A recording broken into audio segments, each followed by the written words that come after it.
बातें मत करो, कुछ दिन का जोश है, धीरे धीरे कम हो जाएंगे आप लोग।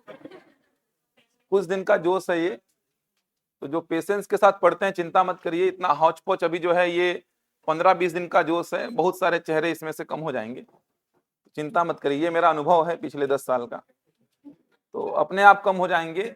अभी ये नया नया जोश है, नया नया विषय चालू हुआ है, तो देखना आप, मैं भी यही हूँ, आप भी यही हैं।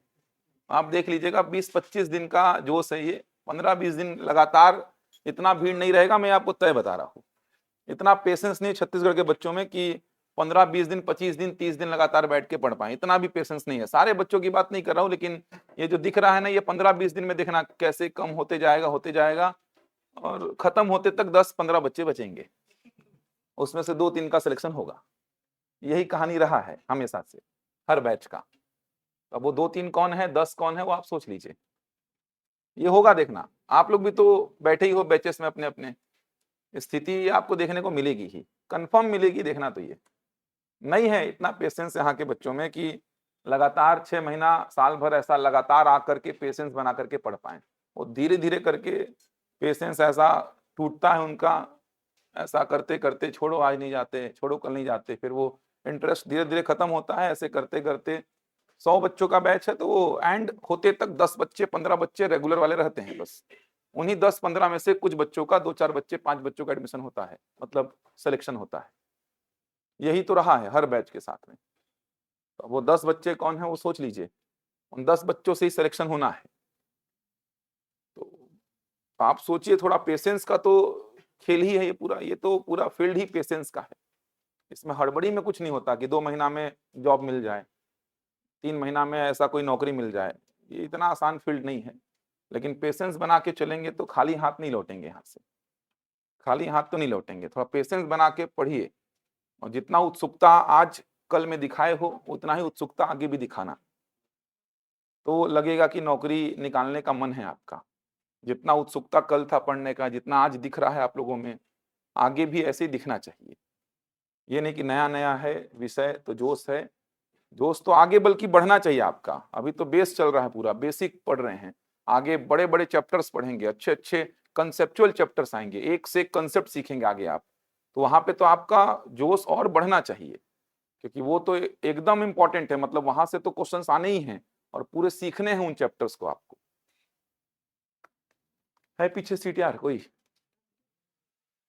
चलिए, कल देखे थे क्लासिफिकेशन बताया था संख्या का, संख्या का पूरा क्लासिफिकेशन कल आप लोगों को बताया था। आज एक एक करके सारी संख्याओं को कवर करेंगे। ये संख्या का क्लासिफिकेशन कल बताया था आप लोग को, देख सकते हैं। ये पूरा क्लासिफिकेशन कल संख्या का देखे थे। सिलेबस पूरा समझाया था, क्या रहेगा गणित का सिलेबस, कौन से एग्जाम में कितना वेटेज है, ये सारी बातें समझाया था। उसके बाद क्या क्या पढ़ने वाले हैं अपन, किस प्रकार से ये पूरा चलेगा, मैथ्स का जो क्लास है, ये पूरी बातें कल किया था। संख्या पे काम चालू किए थे, संख्या पे काम चालू किए थे। तो संख्या में आप सबसे पहले तो संख्या की परिभाषा को समझे थे, कुछ खास था नहीं परिभाषा में।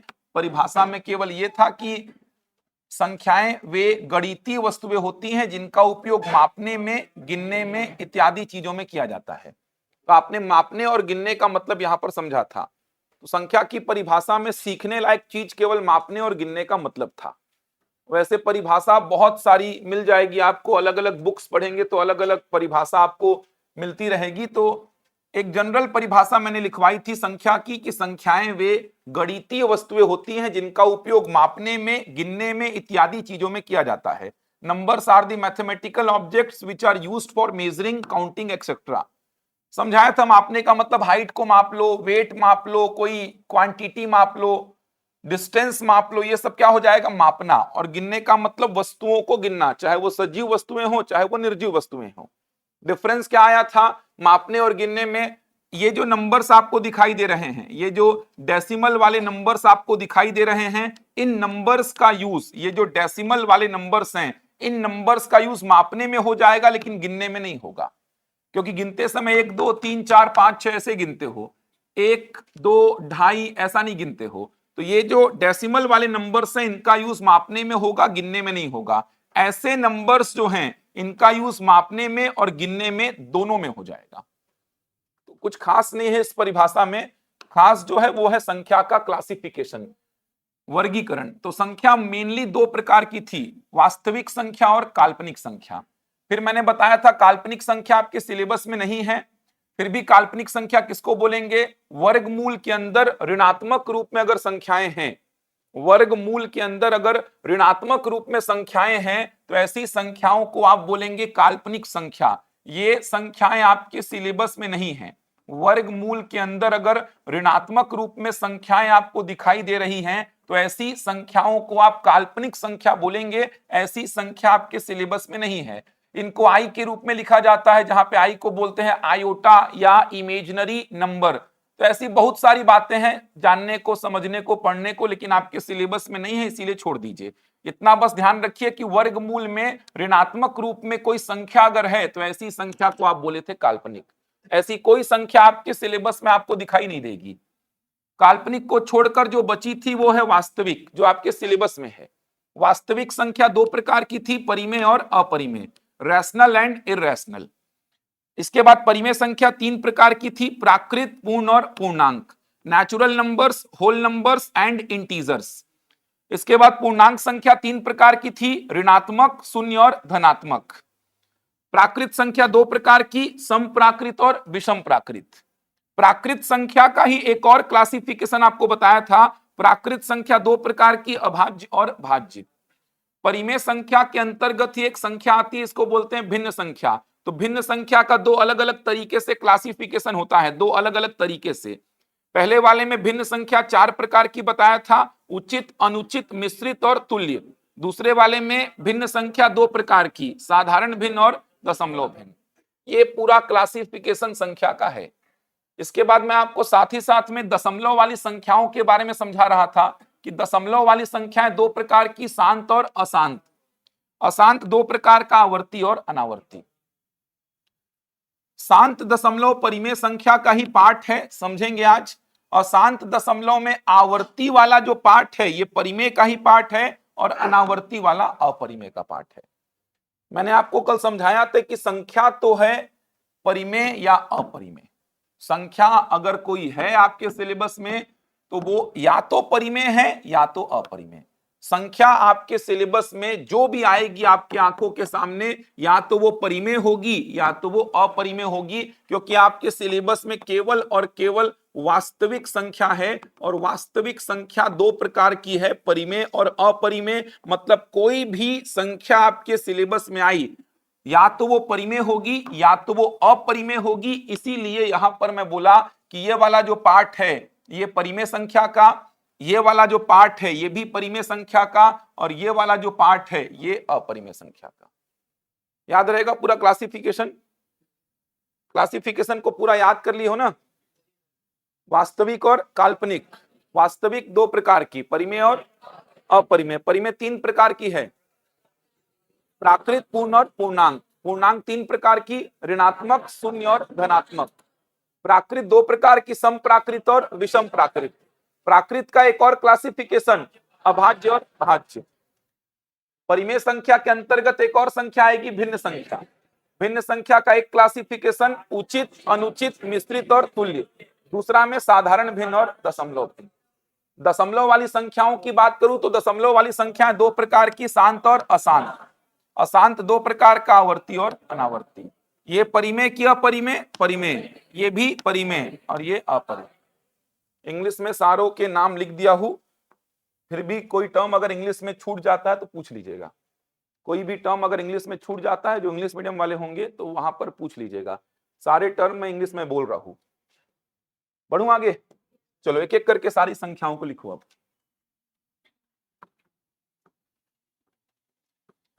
सबसे पहले आप पढ़ते हैं प्राकृत संख्या, नेचुरल नंबर। नेचुरल नंबर सबसे पहले पढ़ते हैं प्राकृत संख्या को, नेचुरल नंबर। परिमेय अपरिमेय तक पहुंचेंगे आज, देखना पूरा खत्म करेंगे परिमेय अपरिमेय को आज। अच्छा, जैसा मैं पढ़ा रहा हूं ना, सीक्वेंस भी वही रहता है पढ़ने का, क्योंकि ऐसा प्रश्न आ चुका है, पिछले बार व्यापम के एग्जाम में आया था, टेट के एग्जाम में। सीजी टेट के एग्जाम में एक प्रश्न आया था व्यापम में, 4 संख्याएं आपको दे दिया था, 4 संख्याएं, और बोला था कि नंबर सिस्टम को सीखना है, नंबर सिस्टम चैप्टर को सीखना है, तो इन चारों को पढ़ने का सीक्वेंस क्या होगा।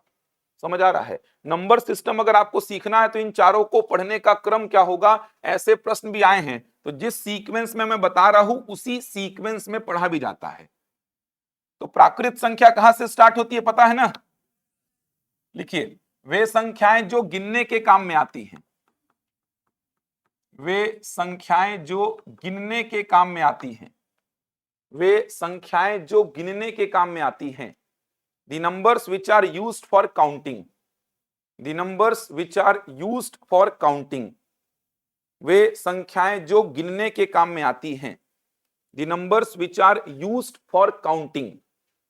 अब एकदम सिंपल सी परिभाषा है, मैं बोल रहा हूं वे संख्याएं जो गिनने के काम में आती हैं। अब किसी भी वस्तु को आप गिनना स्टार्ट करेंगे तो कहां से करेंगे? एक से करेंगे। जैसे मान लो मैं बोला चेयर्स को गिनना है, यहां पर कितनी है, तो 1 2 3 4 5 6 ऐसा गिनेंगे। जीरो बोल करके 1 2 3 4 बोलने का तो कोई मतलब ही नहीं है यार।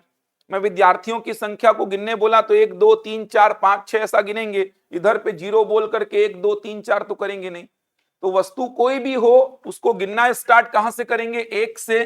तो प्राकृत संख्याएं एक से स्टार्ट होती हैं, एक से स्टार्ट होकर चलेंगी, कहां तक जाएंगी? कोई अंत नहीं है, कोई अंत नहीं है, इसीलिए मैंने क्या लिख दिया? अनंत।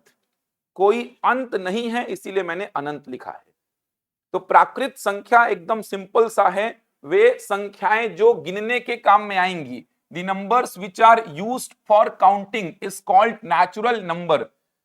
किसी भी वस्तु को गिनना स्टार्ट करेंगे कहां से? एक से।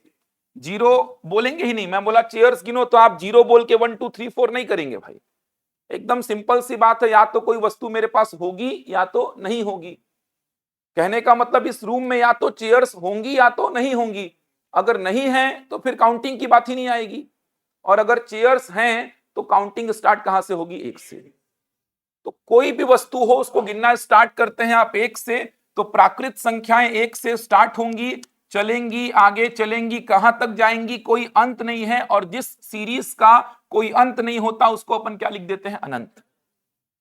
तो सबसे छोटी या पहली प्राकृत संख्या क्या होगी? एक। सबसे छोटी या पहली प्राकृत संख्या एक होगी, ध्यान रखिएगा। जीरो प्राकृत संख्या में नहीं आएगा, जीरो लिख के काट दीजिए, ये सब लिखना वरना कंफ्यूजन होगा बहुत। जीरो प्राकृत संख्या में नहीं आएगा तो जीरो लिख करके काट दीजिए। नेगेटिव नंबर्स, ये नेगेटिव नंबर्स प्राकृत संख्या में नहीं आएंगे, क्योंकि गिनते समय ऐसा कभी नहीं बोलते हैं कि -3 लड़के बैठे हैं कक्षा में, -10 कुर्सियां लगी हैं कक्षा में, -15 लड़कियां बैठी हैं कक्षा में, ऐसा कभी नहीं बोलते। -15 पंखे लगे हैं, -3 ट्यूबलाइट्स लगी हैं।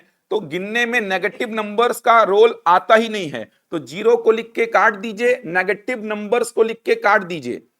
दशमलव वाली संख्याएं जैसे 2.5, 3.6, 4.25, ये जो दशमलव वाली संख्याएं हैं ये आएंगी क्या प्राकृत संख्या में? जल्दी बोलो। नहीं आएंगी। गिनते समय दशमलव वाली संख्याओं का भी यूज अपन नहीं करते हैं। आप गिनते समय ऐसा नहीं बोलेंगे 1 लड़का 2 लड़का 2.5 लड़का, ऐसा नहीं बोलेंगे। 1 लड़की 2 लड़की 2.5 लड़की, ऐसा नहीं बोलेंगे आप।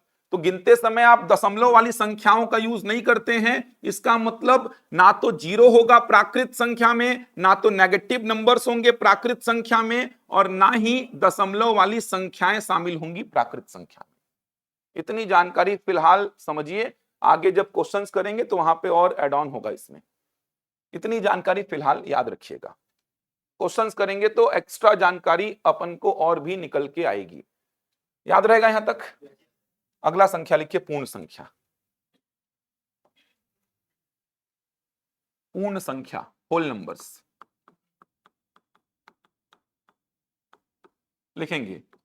यदि प्राकृत संख्या में जीरो को सम्मिलित कर दिया जाए, यदि प्राकृत संख्या में जीरो को सम्मिलित कर दिया जाए तो पूर्ण संख्या बनती है। यदि प्राकृत संख्या में जीरो को सम्मिलित कर दिया जाए तो पूर्ण संख्या बनती है। यदि प्राकृत संख्या में जीरो को सम्मिलित कर दिया जाए तो पूर्ण संख्या बनती है। If zero is included in natural numbers, यदि प्राकृत संख्या में जीरो को सम्मिलित कर दिया जाए तो पूर्ण संख्या बनती है। If zero is included in natural numbers, then it is called whole number. If 0 is included in natural numbers, तो यहां पर ज्यादा दिमाग लगाना नहीं है, प्राकृत संख्या में जीरो भर को मिलाना है। प्राकृत संख्या आप पढ़ चुके हैं, इसमें जीरो भर को मिलाना है, तो ये जो संख्याएं बनेंगी ये संख्याएं हो जाएंगी पूर्ण संख्या। ध्यान रखिएगा, इसका मतलब नेगेटिव नंबर्स पूर्ण संख्या में नहीं आएंगे, क्योंकि बोल क्या रहा है, प्राकृत संख्या में जीरो भर को मिलाना है। दशमलव वाली संख्याएं पूर्ण संख्या में आएंगी क्या, तो दशमलव वाली संख्याएं भी पूर्ण संख्या में नहीं आएंगी, चूंकि प्राकृत संख्या में शामिल नहीं होती है दशमलव वाली संख्याएं, तो फिर पूर्ण संख्या में काहे के लिए शामिल होंगी। केवल आपको जीरो को शामिल करना है। प्राकृत संख्या जो पढ़े हैं उसमें जीरो भर को मिला दीजिए, तो जो संख्याएं बनेंगी ये संख्याएं कहलाएंगी पूर्ण संख्या। याद रहेगा, सबसे छोटी या पहली पूर्ण संख्या क्या है, जीरो। ये बात ध्यान रखिएगा, सबसे छोटी या पहली पूर्ण संख्या जीरो है, क्योंकि गलतियां होंगी आगे चल के, एवरेज के चैप्टर में काम आएगी ये सब चीजें। जैसे एग्जाम्पल के लिए यहां पर अगर मैं बोलूं कि, लिखे यहां तक, एग्जाम्पल के लिए अगर मैं बोलूं प्रथम 25 प्राकृत संख्याएं, प्रथम 25 प्राकृत संख्याएं, फर्स्ट 25 नेचुरल नंबर्स, कहां से कहां तक, 1 से 25। प्रथम 25 प्राकृत संख्याएं 1 से कहां तक, 25 तक होगा। यहीं पर मैं बोलूं प्रथम 25 पूर्ण संख्याएं, फर्स्ट 25 होल नंबर्स, 0 से 24। ये देखिए फर्क आ रहा है, यहां पर समझ आ रहा है। ये छोटी छोटी बातें लेकिन बहुत बड़ा इंपैक्ट डालेंगी ये। प्रथम 25 प्राकृत संख्याएं, प्रथम 25 प्राकृत संख्याएं, फर्स्ट 25 नेचुरल नंबर्स, तो first natural number is 1, then 25th natural number is 25, लेकिन first whole number is 0, then 25th whole number is 24। समझ आ रहा है। प्रथम 25 प्राकृत संख्याएं बोला तो 1 से 25, प्रथम 25 पूर्ण संख्याएं बोला तो 0 से 24। पहली पूर्ण संख्या क्या है, 0, दूसरी पूर्ण संख्या 1, तीसरी पूर्ण संख्या 2, चौथी पूर्ण संख्या 3, पांचवी पूर्ण संख्या 4, तो 25वीं पूर्ण संख्या क्या होगी, 24। क्लियर हो पा रहा है। दोनों अलग अलग हो गया, 1 से 25 और ये क्या है, 0 से 24। तो आपको पता रहना चाहिए कि पहली प्राकृत संख्या या सबसे छोटी प्राकृत संख्या 1 है, पहली पूर्ण संख्या या सबसे छोटी पूर्ण संख्या 0 है। यही सब नहीं पता है, इसी सब में कंफ्यूजन है, तो फिर उधर पे तो क्वेश्चंस गलत ही होंगे, क्योंकि आगे चल के एवरेज में पढ़ेंगे। प्रथम 25 प्राकृत संख्याओं का औसत बताओ, find the average of first 25 natural numbers. प्रथम 25 पूर्ण संख्याओं का औसत बताओ, find the average of first 25 whole numbers. तो प्रथम 25 प्राकृत संख्याओं का औसत मतलब इनका औसत बताना है, तो यहां पे औसत निकालेंगे 13 आएगा, जबकि यहां पे औसत कितना आएगा, 12 आएगा। थोड़ा मोड़ा जानकारी होगा, जब ऐसे क्रमागत संख्याएं रहती हैं, सक्सेसिवली ऐसा चलता है नंबर, समझ आ रहा है, क्रम से नंबर्स चलते हैं, तो वहां पर औसत निकालने का सबसे आसान तरीका क्या होता है, फर्स्ट टर्म और लास्ट टर्म को ऐड करके 2 से डिवाइड कर दो। 1 and 25 को ऐड करो, 2 से डिवाइड करो, 0 and 24 को ऐड करो, 2 से डिवाइड करो। सिखाऊंगा ये सब, मैं बस ये बताना चाह रहा हूं कि छोटी छोटी बातें हैं ये सब, लेकिन बहुत बड़ा इंपैक्ट डालेंगी क्वेश्चन के आंसर में। तो प्रथम 25 प्राकृत संख्या 1 से 25, प्रथम 25 पूर्ण संख्याएं 0 से 24। ये औसत 13 कैसे आया, 12 कैसे आया, इसमें दिमाग मत लगाओ। जिनको पता है अच्छी बात है, जिनको नहीं पता है आगे जाके वो सब सीखेंगे अपन, अभी अपन बेस पूरा बना रहे हैं, बन जाएगा। प्रथम 5 प्राकृत संख्याएं कौन कौन सी होंगी, 1 2 3 4 5, लेकिन प्रथम 5 पूर्ण संख्याएं 0 1 2 3 4, ये फर्क आ रहा है, याद रहेगा। पूर्णांक संख्या लिखिए, फिर पूर्णांक, पूर्णांक संख्या या पूर्णांक लिख लीजिए, इंटीजर्स, इंटीजर्स लिखिए इसके बारे में।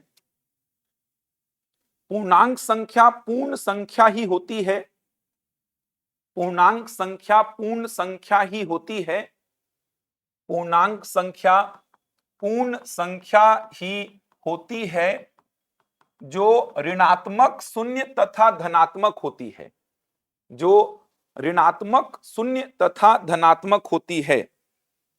पूर्णांक संख्या पूर्ण संख्या ही होती है जो ऋणात्मक, शून्य तथा धनात्मक होती है। Integers are the whole numbers, integers are the whole numbers which can be negative, 0 and positive. Integers are the whole numbers which can be negative, 0 and positive. Which can be negative, 0 and positive. पूर्णांक संख्या पूर्ण संख्या ही होती है जो ऋणात्मक, शून्य तथा धनात्मक होती है। तो इसको बोलेंगे अपन ऋणात्मक पूर्णांक। इसमें सब कुछ आ जाएगा, परिभाषा कुछ काम की नहीं है, इसमें क्या क्या आएगा वो देखो। इसमें ऋणात्मक पूर्णांक आ जाएगा, इसमें शून्य पूर्णांक आ जाएगा और इसमें धनात्मक पूर्णांक आ जाएगा। तो इसमें सब कुछ आ जाएगा, ऋणात्मक, शून्य और धनात्मक। Negative integers, zero integer and positive integers, note कर लीजिए। पूर्णांक में सब कुछ आ जाएगा, नेगेटिव नंबर्स भी आएंगे, जीरो भी आएगा और पॉजिटिव नंबर्स भी आएंगे। परिभाषा में मैंने लिखा है कि पूर्णांक संख्या पूर्ण संख्या ही होती है, लेकिन ये ऋणात्मक भी होगी, शून्य भी होगी और धनात्मक भी होगी। याद रहेगा यहां तक? ये तीन संख्याएं हो गई। क्वेश्चंस कराऊंगा मैं, लेकिन अभी एक बार नंबर्स को अपन कवर कर लेते हैं। अभी क्वेश्चन कराऊंगा तो फिर जो चीजें लिंक में मेरे को पढ़ानी है वो फिर अधूरी रह जाएंगी। आज क्वेश्चंस कराऊंगा मैं इत्मीनान से। तीनों नंबर याद रहेंगे। याद करने का तरीका देखो, बहुत आसान है। एक से स्टार्ट करिए, संख्याएं क्या होंगी? प्राकृत होंगी। थोड़ा पीछे जाइए, जीरो को मिलाइए, संख्याएं क्या होंगी? पूर्ण संख्याएं। थोड़ा और पीछे जाइए, ऋणात्मक संख्याओं को मिलाइए तो संख्याएं क्या हो जाएंगी? पूर्णांक। एकदम सिंपल है। एक से स्टार्ट करो, संख्याएं प्राकृत, नेचुरल। थोड़ा पीछे जाके जीरो को मिलाइए, संख्याएं पूर्ण, होल नंबर्स। थोड़ा और पीछे जाके ऋणात्मक संख्याओं को भी मिला लीजिए तो संख्याएं हो जाएंगी पूर्णांक, इंटीजर्स। 2.5 डेसिमल वाला नंबर है ये ना तो प्राकृत होगा, ना तो पूर्ण होगा और ना ही पूर्णांक होगा। डेसिमल वाला नंबर अभी तक कहीं पर फिट नहीं बैठेगा, ना तो प्राकृत, ना तो पूर्ण और ना ही पूर्णांक। याद रहेंगे तीनों नंबर्स? कोई डाउट तो नहीं तीनों में? चलो, अब सम प्राकृत संख्या और विषम प्राकृत संख्या जो आपने लिखा था, प्राकृत संख्या का क्लासिफिकेशन, वहां पर आ जाओ।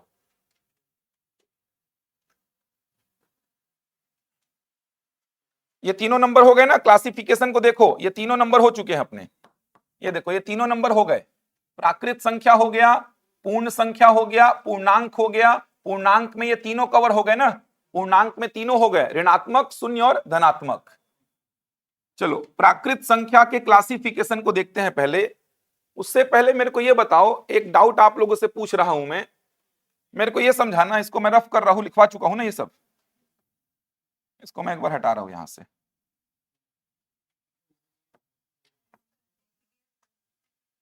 तो भी हटेगा? नहीं हटेगा क्या? अच्छा, ठीक है, आप लोग ज्यादा ज्ञानी हो गए हो। ठीक है, पीडीएफ इसीलिए नहीं हट रहा था वो। ठीक है, उतना ठीक है भाई, ठीक। ज्ञान देने का मौका मिलता नहीं है, आप लोग एकदम ऐसा चालू हो जाते हैं। कभी कभी तो मौका मिलता है इनको ज्ञान देने का, वरना हम लोग ज्ञान सुनते ही कब है आप लोग का।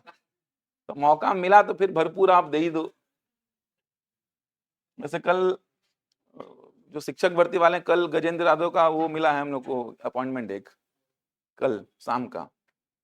3-4 दिन पहले अप्रोच किए थे बात करने के लिए, तो कल बुलाए हैं शाम को। तो कल की क्लास आधा घंटा लेट भी हो सकती है। 5 बजे का अपॉइंटमेंट दिए हैं नया रायपुर में, बंगले में, तो वहाँ जाना है, इसलिए कल की क्लास आधा घंटा लेट हो सकती है मेरी। लेकिन अब कुछ खबर देखते हैं क्या देते हैं वो, बाकी क्या ही देंगे वो।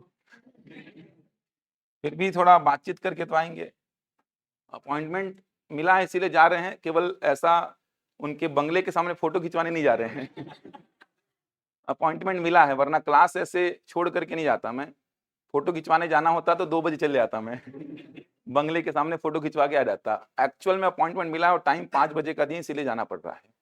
केवल ऐसा फोटोबाजी करने जाना होता तो दोपहर में 1-2 घंटा जो टाइम रहता है खाली वाला, वहां पर जा सकते थे। तो एक्चुअल में मिलेंगे बोले हैं। तो देखते हैं क्या बोलते हैं। देखिए ये तीनों संख्याएं हो गई, प्राकृत संख्या हो गई, पूर्ण संख्या हो गई, पूर्णांक हो गई। पूर्णांक में ये तीनों हो गई, ऋणात्मक, शून्य और धनात्मक। अब मेरा प्रश्न ये है कि सम प्राकृत संख्या बोलूं मैं या फिर सम संख्या बोलूं? ध्यान से समझना, सम प्राकृत संख्या बोलूं या सम संख्या बोलूं? इंग्लिश में इवन नेचुरल नंबर बोलूं या इवन नंबर बोलूं? दोनों एक ही चीज है कि अलग अलग है? आराम से सोच लो, क्या बोल रहा हूं मैं? सम प्राकृत संख्या बोलूं या सम संख्या बोलूं? यहां पे सम प्राकृत बोल रहा हूं, यहां पे सम बोल रहा हूं। तो सम प्राकृत संख्या और सम संख्या ये दोनों अलग अलग चीज है कि एक ही चीज है?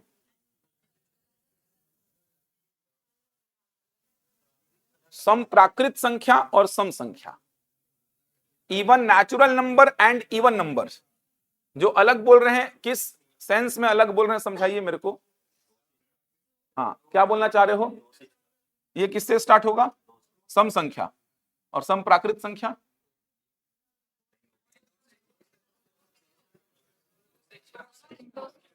कोई दोनों को अलग बोल रहा है तो किस सेंस में बोल रहा है वही पूछ रहा हूं मैं। डाउट आता है इसमें? दोनों को अभी अलग बोलने वाले बहुत सारे लोग थे, बताओ ना यार, किस सेंस में अलग बोल रहे थे? हाँ, सम संख्या आप बोल रहे हैं 0 से स्टार्ट होगा ये, और सम प्राकृत संख्या 2 से स्टार्ट होगा, ये बोल रहे हैं। हाँ, ये सुनना चाह रहा था मैं, यही सुनना चाह रहा था मैं। सम संख्या आप बोल रहे हैं 0 से स्टार्ट होगा, और सम प्राकृत बोला तो आप बोल रहे हैं 2 से स्टार्ट होगा, ये बोल रहे हैं। और बहुत सारे सेंट्रल के जो टीचर्स हैं, ध्यान से समझना, यहां पे बहुत ज्यादा विवाद रहता है, यहां पर बहुत ज्यादा विवाद रहता है। सम प्राकृत संख्या और सम संख्या, सेंट्रल के बहुत सारे टीचर, सारे टीचर तो नहीं लेकिन बहुत सारे टीचर क्या करते हैं, उनका कहना है कि सम प्राकृत संख्या और सम संख्या दोनों अलग अलग चीज है, दोनों में डिफरेंस है। Even natural number and even number दोनों में डिफरेंस है। उनका कहना है कि सम संख्या बोला बस तो कहां से स्टार्ट करो? 0 से, और सम प्राकृत संख्या बोला तो कहां से स्टार्ट करो? 2 से। उनका ऐसा कहना है। लेकिन आप ऑथेंटिक बुक्स पढ़ेंगे, चाहे आर.एस. अग्रवाल उठा लीजिए, आर.डी. शर्मा उठा लीजिए, एस.डी. यादव उठा लीजिए, इन बुक्स में साफ साफ लिखा हुआ है कि इन दोनों का मतलब एक ही है, इन दोनों का मतलब एक ही है। और पीएससी और व्यापम में जितने भी प्रश्न आए हैं सम संख्या को लेकर के, तो वहां पर भी दोनों को एक ही लिया गया है। तो आप पीएससी के एग्जाम, व्यापम के एग्जाम और ऑथेंटिक बुक के हिसाब से चलेंगे ना, तो दोनों का मतलब एक ही है। समझ आ रहा है? लेकिन सेंट्रल के कुछ टीचर बोलते हैं ऐसा कि सम प्राकृत बोला तो 2 से स्टार्ट होगा और सम संख्या बोला तो 0 से स्टार्ट होगा, ऐसा बोलते हैं वो। लेकिन आप ऑथेंटिक चीजों को पढ़िए, और बहुत सारा एक्सप्लेनेशन मैं आपको दूंगा अभी कि दोनों एक ही हैं, दोनों अलग अलग नहीं है। तो पहली बात तो दोनों एक ही हैं, सम प्राकृत बोले या सम बोले दोनों एक ही चीज है। आर.एस. अग्रवाल का बुक पढ़ेंगे आप या आर.डी. शर्मा का बुक पढ़ेंगे तो उसमें साफ साफ लिखा गया है कि प्राकृत संख्या के 2 हिस्से होते हैं, सम और विषम।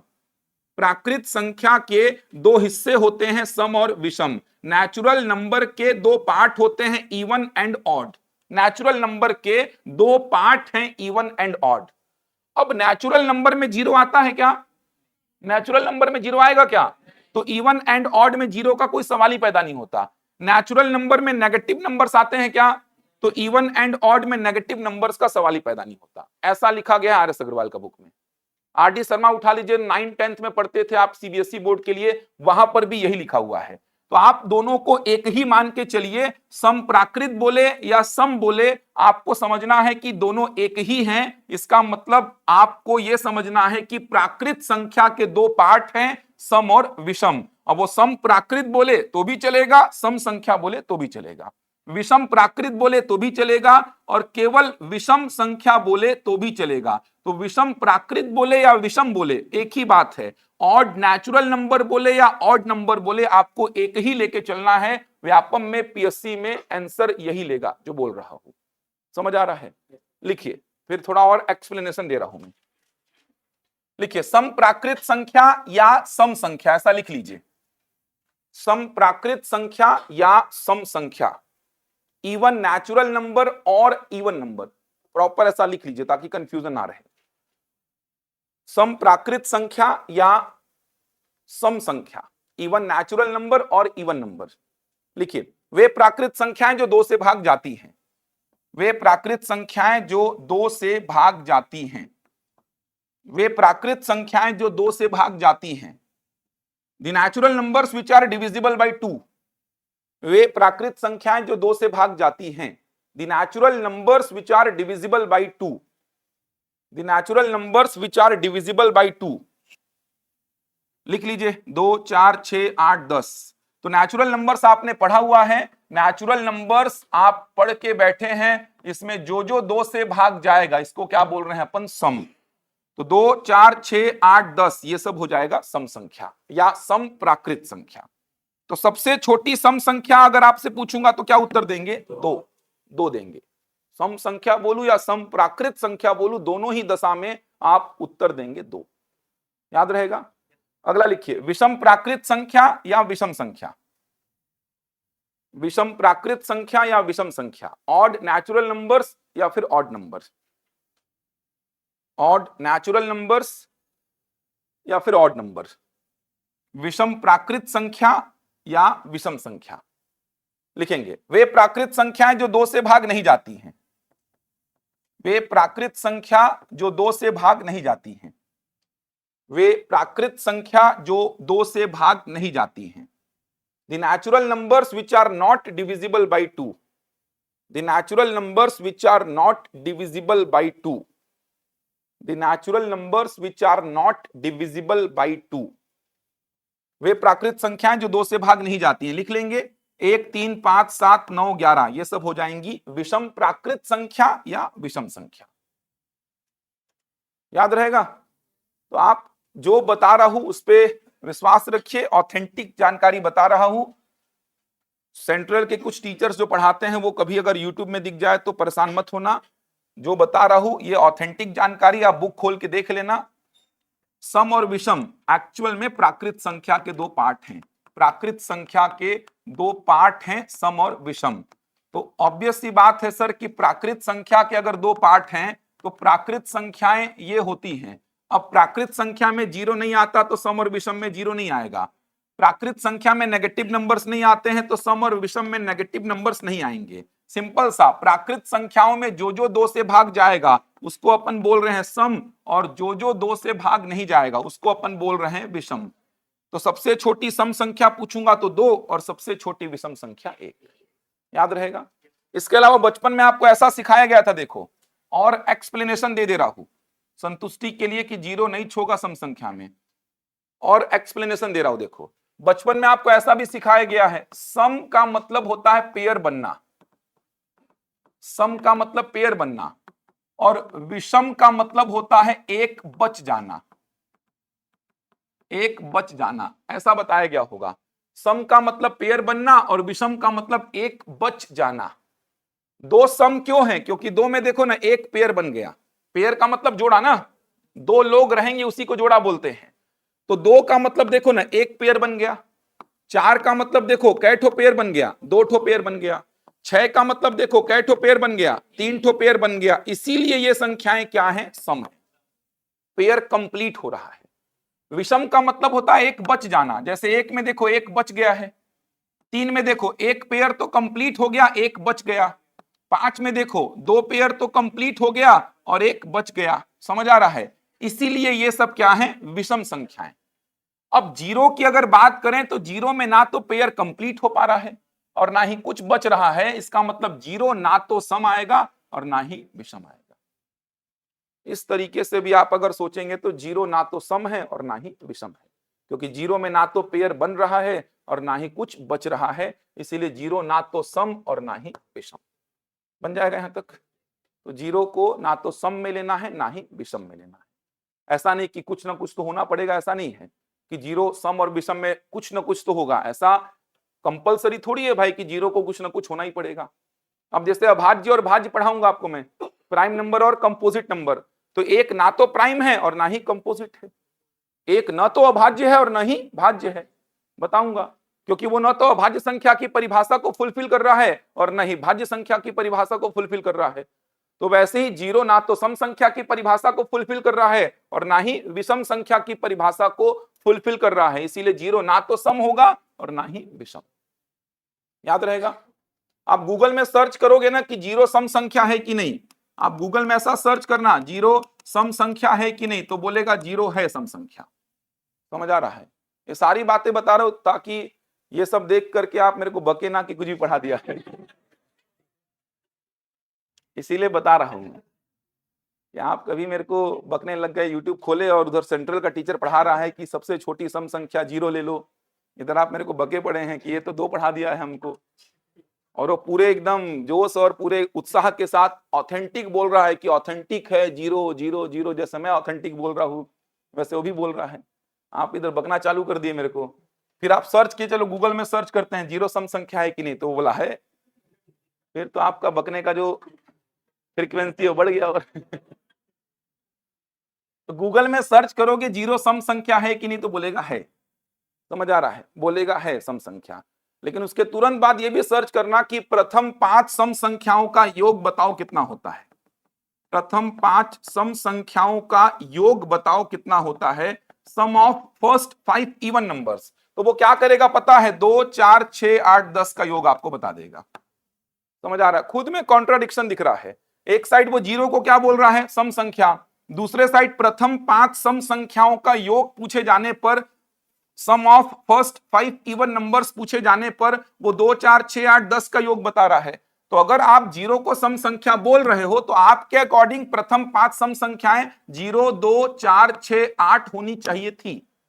तो खुद में कॉन्ट्राडिक्शन है। एक साइड जीरो को सम संख्या बोलता भी है और दूसरे साइड प्रथम 5 सम संख्याओं का योग पूछे जाने पर 2 4 6 8 10 का योग बताता है। तो ये सब चीजें देखेंगे, परेशान नहीं होंगे, जो बताया हो उसको ध्यान रखेंगे। सबसे छोटी सम संख्या बोलेगा तो 2 ही लेना है। अरे बचपन से भी तो पढ़े हो ना, सबसे छोटी सम संख्या 2। जीरो पढ़े हो क्या? बचपन से नहीं पढ़े हो ना। सबसे छोटी सम संख्या 2। अरे 2 से भाग जाने वाला पहला नंबर क्या है? 2 ही तो है यार।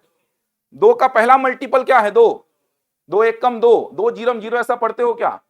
2 एकम 2, 2 का पहला मल्टीपल 2। 2 से पहली संख्या जो भाग जाएगी वो 2 ही है।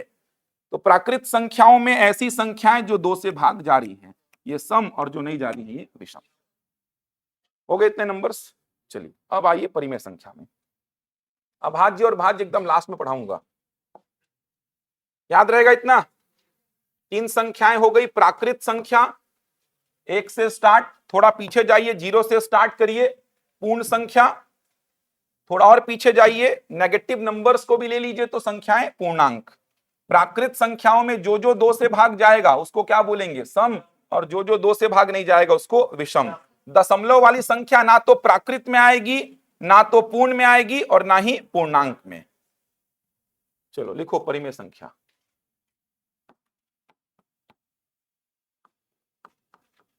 परिमेय संख्या,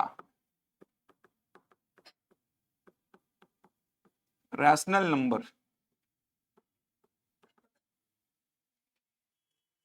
लिखेंगे, इसकी परिभाषा लिखिए। यहां से कथन कारण के प्रश्न भी बने हैं व्यापम में भी, बहुत सारे प्रश्न बनेंगे यहां से। तो लिखेंगे वे संख्याएं जिन्हें p बटे q के रूप में निरूपित किया जाता है।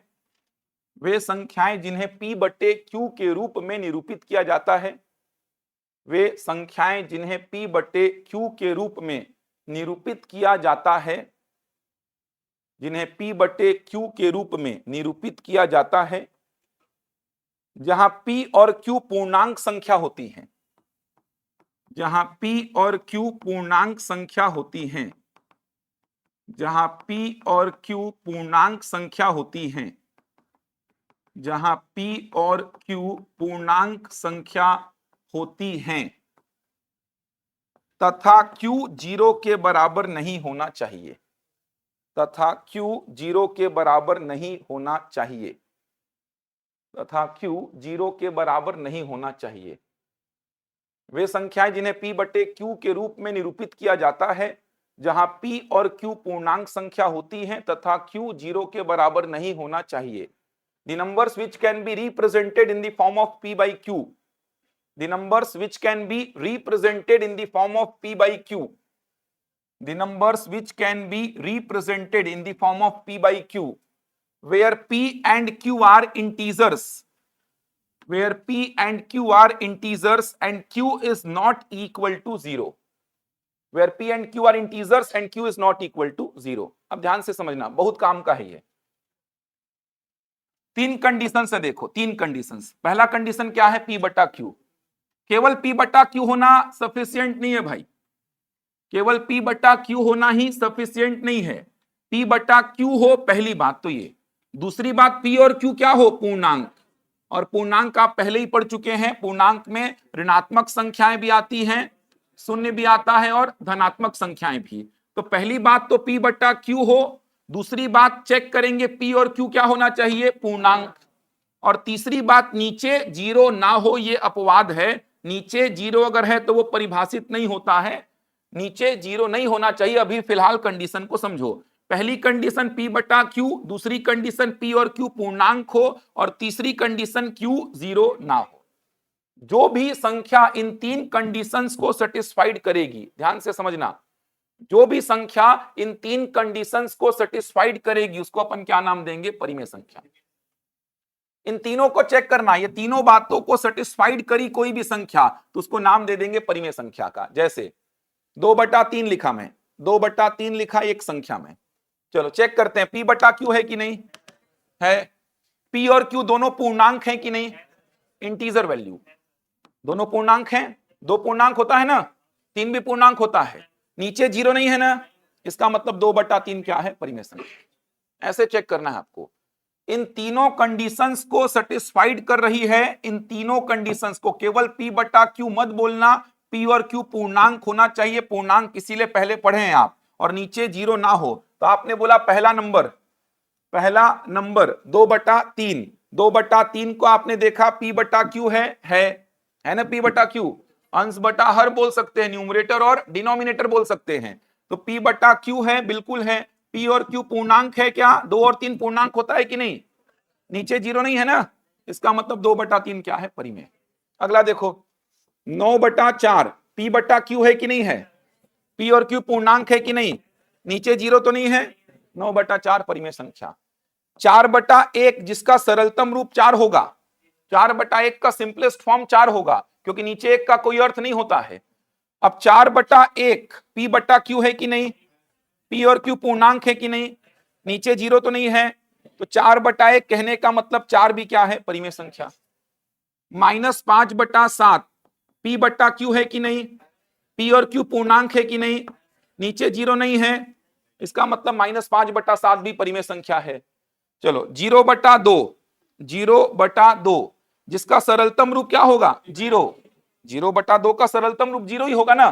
तो 0/2 p बटा q है कि नहीं, p और q पूर्णांक है कि नहीं, 0 पूर्णांक होता है, 2 पूर्णांक होता है, नीचे जीरो तो नहीं है, इसका मतलब 0/2 अर्थात 0 भी क्या है, परिमेय संख्या। 4/-7, 4/-7 इसको चेक करिए, p बटा q है कि नहीं, p और q दोनों पूर्णांक हैं कि नहीं, नीचे जीरो तो नहीं है, इसका मतलब -4/7 भी परिमेय संख्या है। बस इसका सरलतम रूप अपन क्या लिखते हैं, -4/7। गणित में लिखने के कुछ तरीके होते हैं, नीचे माइनस साइन को छोड़ा नहीं जाता है। अगर आपका उत्तर में नीचे माइनस साइन आ रहा है तो उसको ऊपर ट्रांसफर कर देंगे, तो ऊपर वाला पॉजिटिव नंबर क्या हो जाएगा, नेगेटिव। अभी के लिए इतना समझिए, कैलकुलेशन में सीखेंगे ये सब। ऐसा लिखा नहीं जाता, जैसे नीचे एक नहीं लिखा जाता, 4 मतलब वो अंडरस्टूड है कि नीचे क्या है, कुछ नहीं है, मतलब एक है। नीचे एक को लिखा नहीं जाता, मतलब कहीं पे आप 7/1 लिखा नहीं देखेंगे, आप क्या लिखा देखेंगे, 7। सरलतम रूप में डेटा लिखा रहता है। तो नीचे माइनस साइन अगर है तो गणित में नीचे माइनस साइन को छोड़ा नहीं जाता, इसको ऊपर ट्रांसफर कर देते हैं, तो ऊपर वाला पॉजिटिव नंबर क्या हो जाता है, नेगेटिव। एक्चुअल में ऐसा ट्रांसफर वगैरह कुछ होता नहीं है, ऊपर नीचे माइनस साइन का मल्टीप्लाई करते हैं अपन। आपने ऐसा पढ़ा होगा कि ऊपर नीचे समान संख्या से गुणा कर सकते हो आप, अरे पढ़े होगे ना इतना तो।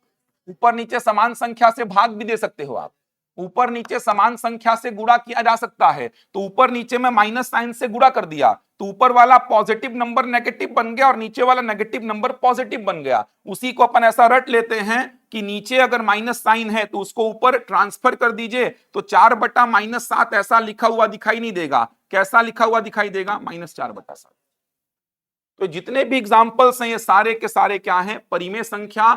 इन तीनों बातों को जो भी सेटिस्फाइड किया, केवल p बटा q नहीं, इंपॉर्टेंट तो ये है, P बटा Q हो, P और Q क्या हो, पूर्णांक, और Q जीरो ना हो। इन तीनों बातों को जो भी संतुष्ट करेगा उसको अपन नाम क्या देंगे, परिमेय संख्या का।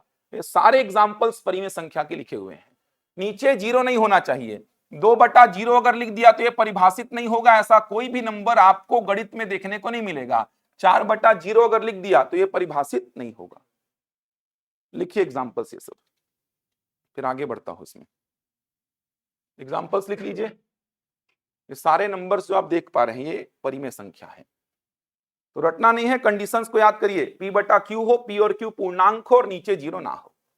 इन तीन बातों को जो भी संतुष्ट करेगा वो परिमेय संख्या कहलाएगा। नीचे जीरो अगर है तो वो परिभाषित नहीं होता है, नॉट डिफाइंड होता है। ये बन जाएगा। अब 0/2 का सरलतम रूप 0 होता है, ध्यान रखिएगा। 0/4, 0/5, 0/6 सरलतम रूप 0 ही होता है। और नीचे 1 है तो उसका सरलतम रूप आप जानते हैं कि नीचे 1 को हटा दीजिए। 4/1 का सरलतम रूप 4। तो P/Q में जिसको भी मैं लिख पाऊंगा जहां P और Q क्या होगा, पूर्णांक, और Q जीरो नहीं होगा, उसको बोलेंगे अपन परिमेय संख्या। ये परिभाषित नहीं होगा। क्यों नहीं होगा परिभाषित, पता है किसी को? क्यों परिभाषित नहीं होगा बताइए आप? अनंत थोड़ी है। परिभाषित नहीं होना और अनंत होना दोनों में फर्क होता है। तो क्यों अपरिभाषित है वो वही पूछ रहा हूं, कारण पूछ रहा हूं। अपरिभाषित है ये, नॉट डिफाइंड। नीचे जीरो आया तो वो नॉट डिफाइंड। अपरिभाषित और अनंत दोनों में फर्क होता है भाई। अपरिभाषित और अनंत दोनों में फर्क होता है। बता दूंगा, सिंपल सा एक लॉजिक है। अभी के लिए फिलहाल छोड़ दीजिए, अभी के लिए फिलहाल ये याद रखिए कि नीचे जीरो अगर हुआ तो ये परिभाषित नहीं होगा। ऐसा कोई भी नंबर आपको पूरे गणित में कहीं दिखाई नहीं देगा। नीचे जीरो आएगा ही नहीं कभी आपके पूरे गणित में। हो गया यहां तक? इसको छोड़ दो, परेशान मत हो। अभी बस याद रखो कि नीचे जीरो आया तो वो परिभाषित नहीं होगा। याद रहेगा, P/Q हो जहां पे P और Q क्या हो, पूर्णांक हो और नीचे जीरो ना हो। इन तीन बातों को जो भी संतुष्ट करेगा वो परिमेय संख्या कहलाएगा। तो अगर मैं आपसे पूछूं कि 2.5 परिमेय है कि नहीं, 2.5 पूछ रहा हूं मैं वो सब नहीं बोल रहा। मैं आपसे बोल रहा 2.5 है कि नहीं, ये कर देंगे वो कर देंगे ये सब मेरे को नहीं चाहिए। 2.5 है कि नहीं, 2.5 है कि नहीं पूछ रहा हूं। ये नहीं कि ऐसा कर देंगे तो हो जाएगा, वो सब नहीं पूछ रहा हूं। 2.5 है कि नहीं? नहीं है? है क्या है?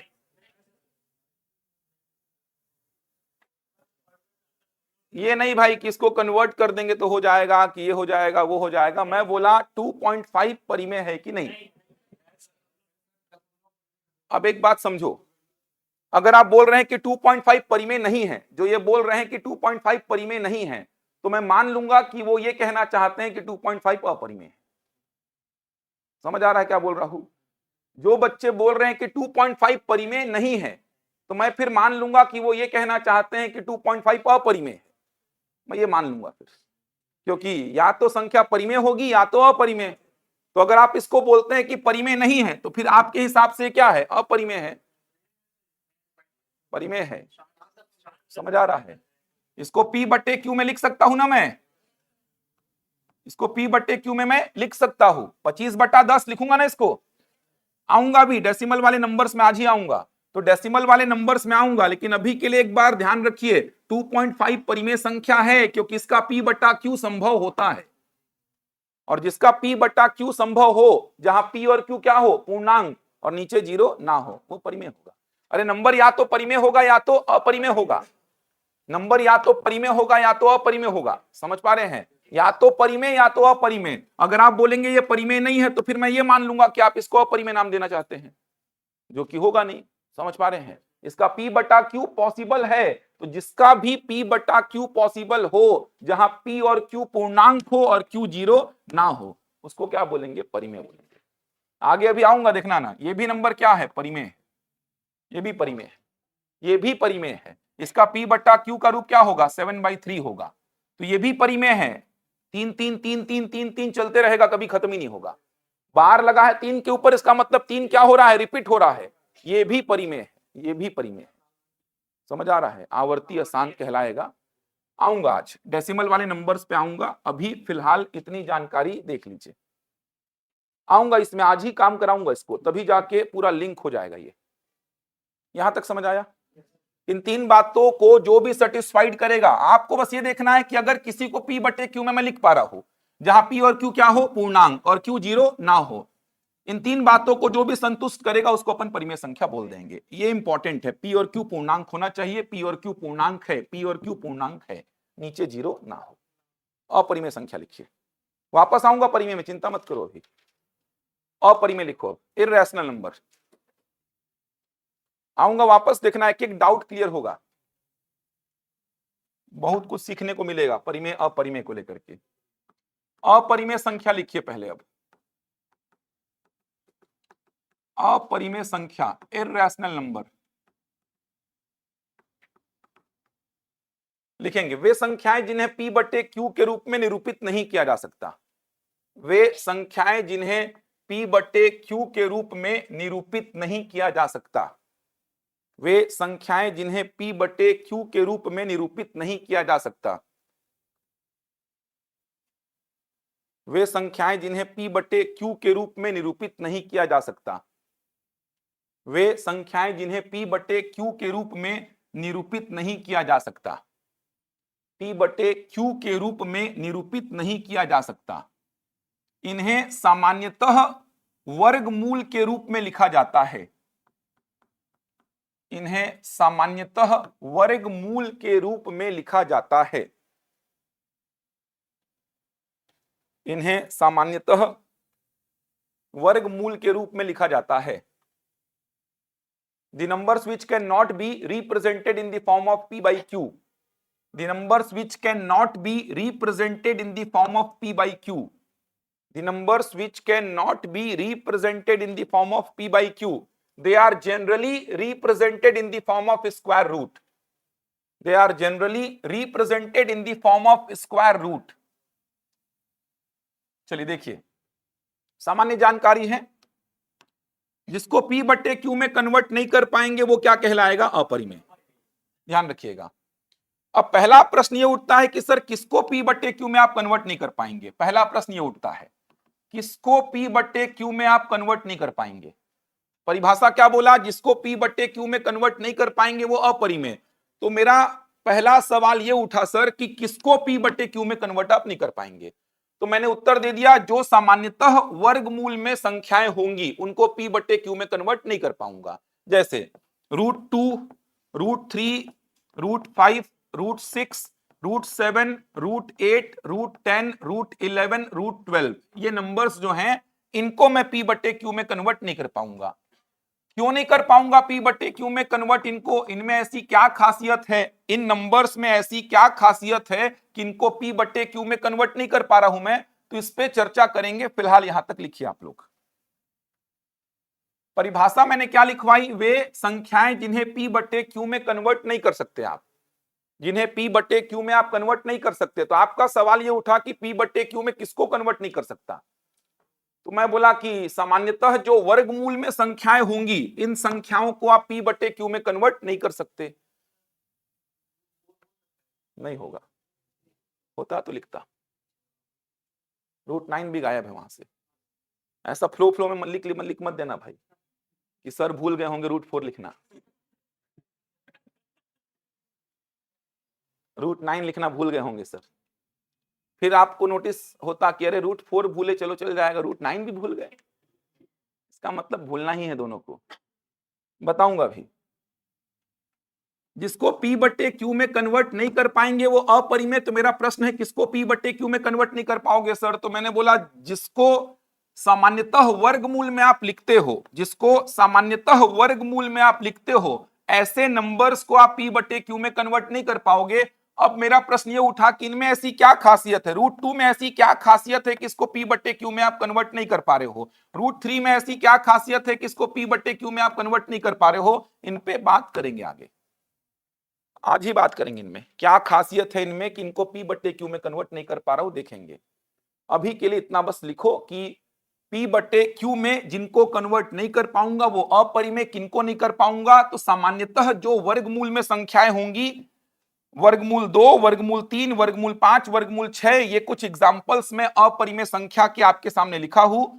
अब इनको P बटे Q में कन्वर्ट क्यों नहीं कर पा रहा हूं, इसके पीछे क्या कारण है, इस पर बात करेंगे अपन। साइड में बॉक्स में लिखिए जो मैं लिखवा रहा हूं। √1 इसका वैल्यू क्या होता है 1, इतना बेसिक आता होगा। √4 इसका वैल्यू 2, √9 का वैल्यू होगा 3, √16 का वैल्यू 4, √25 का वैल्यू 5, √36 का वैल्यू 6, √49 का वैल्यू 7, √64 का वैल्यू 8, √81 का वैल्यू 9 और √100 का वैल्यू कितना 10। समझ आ रहा है। रूट के अंदर ये 10 संख्याएं एकदम रट लो, रूट के अंदर में ये 10 संख्याएं बोल रहा हूं एकदम रट लो, क्योंकि रूट के अंदर 100 तक की संख्याओं में ही प्रश्न आए हैं।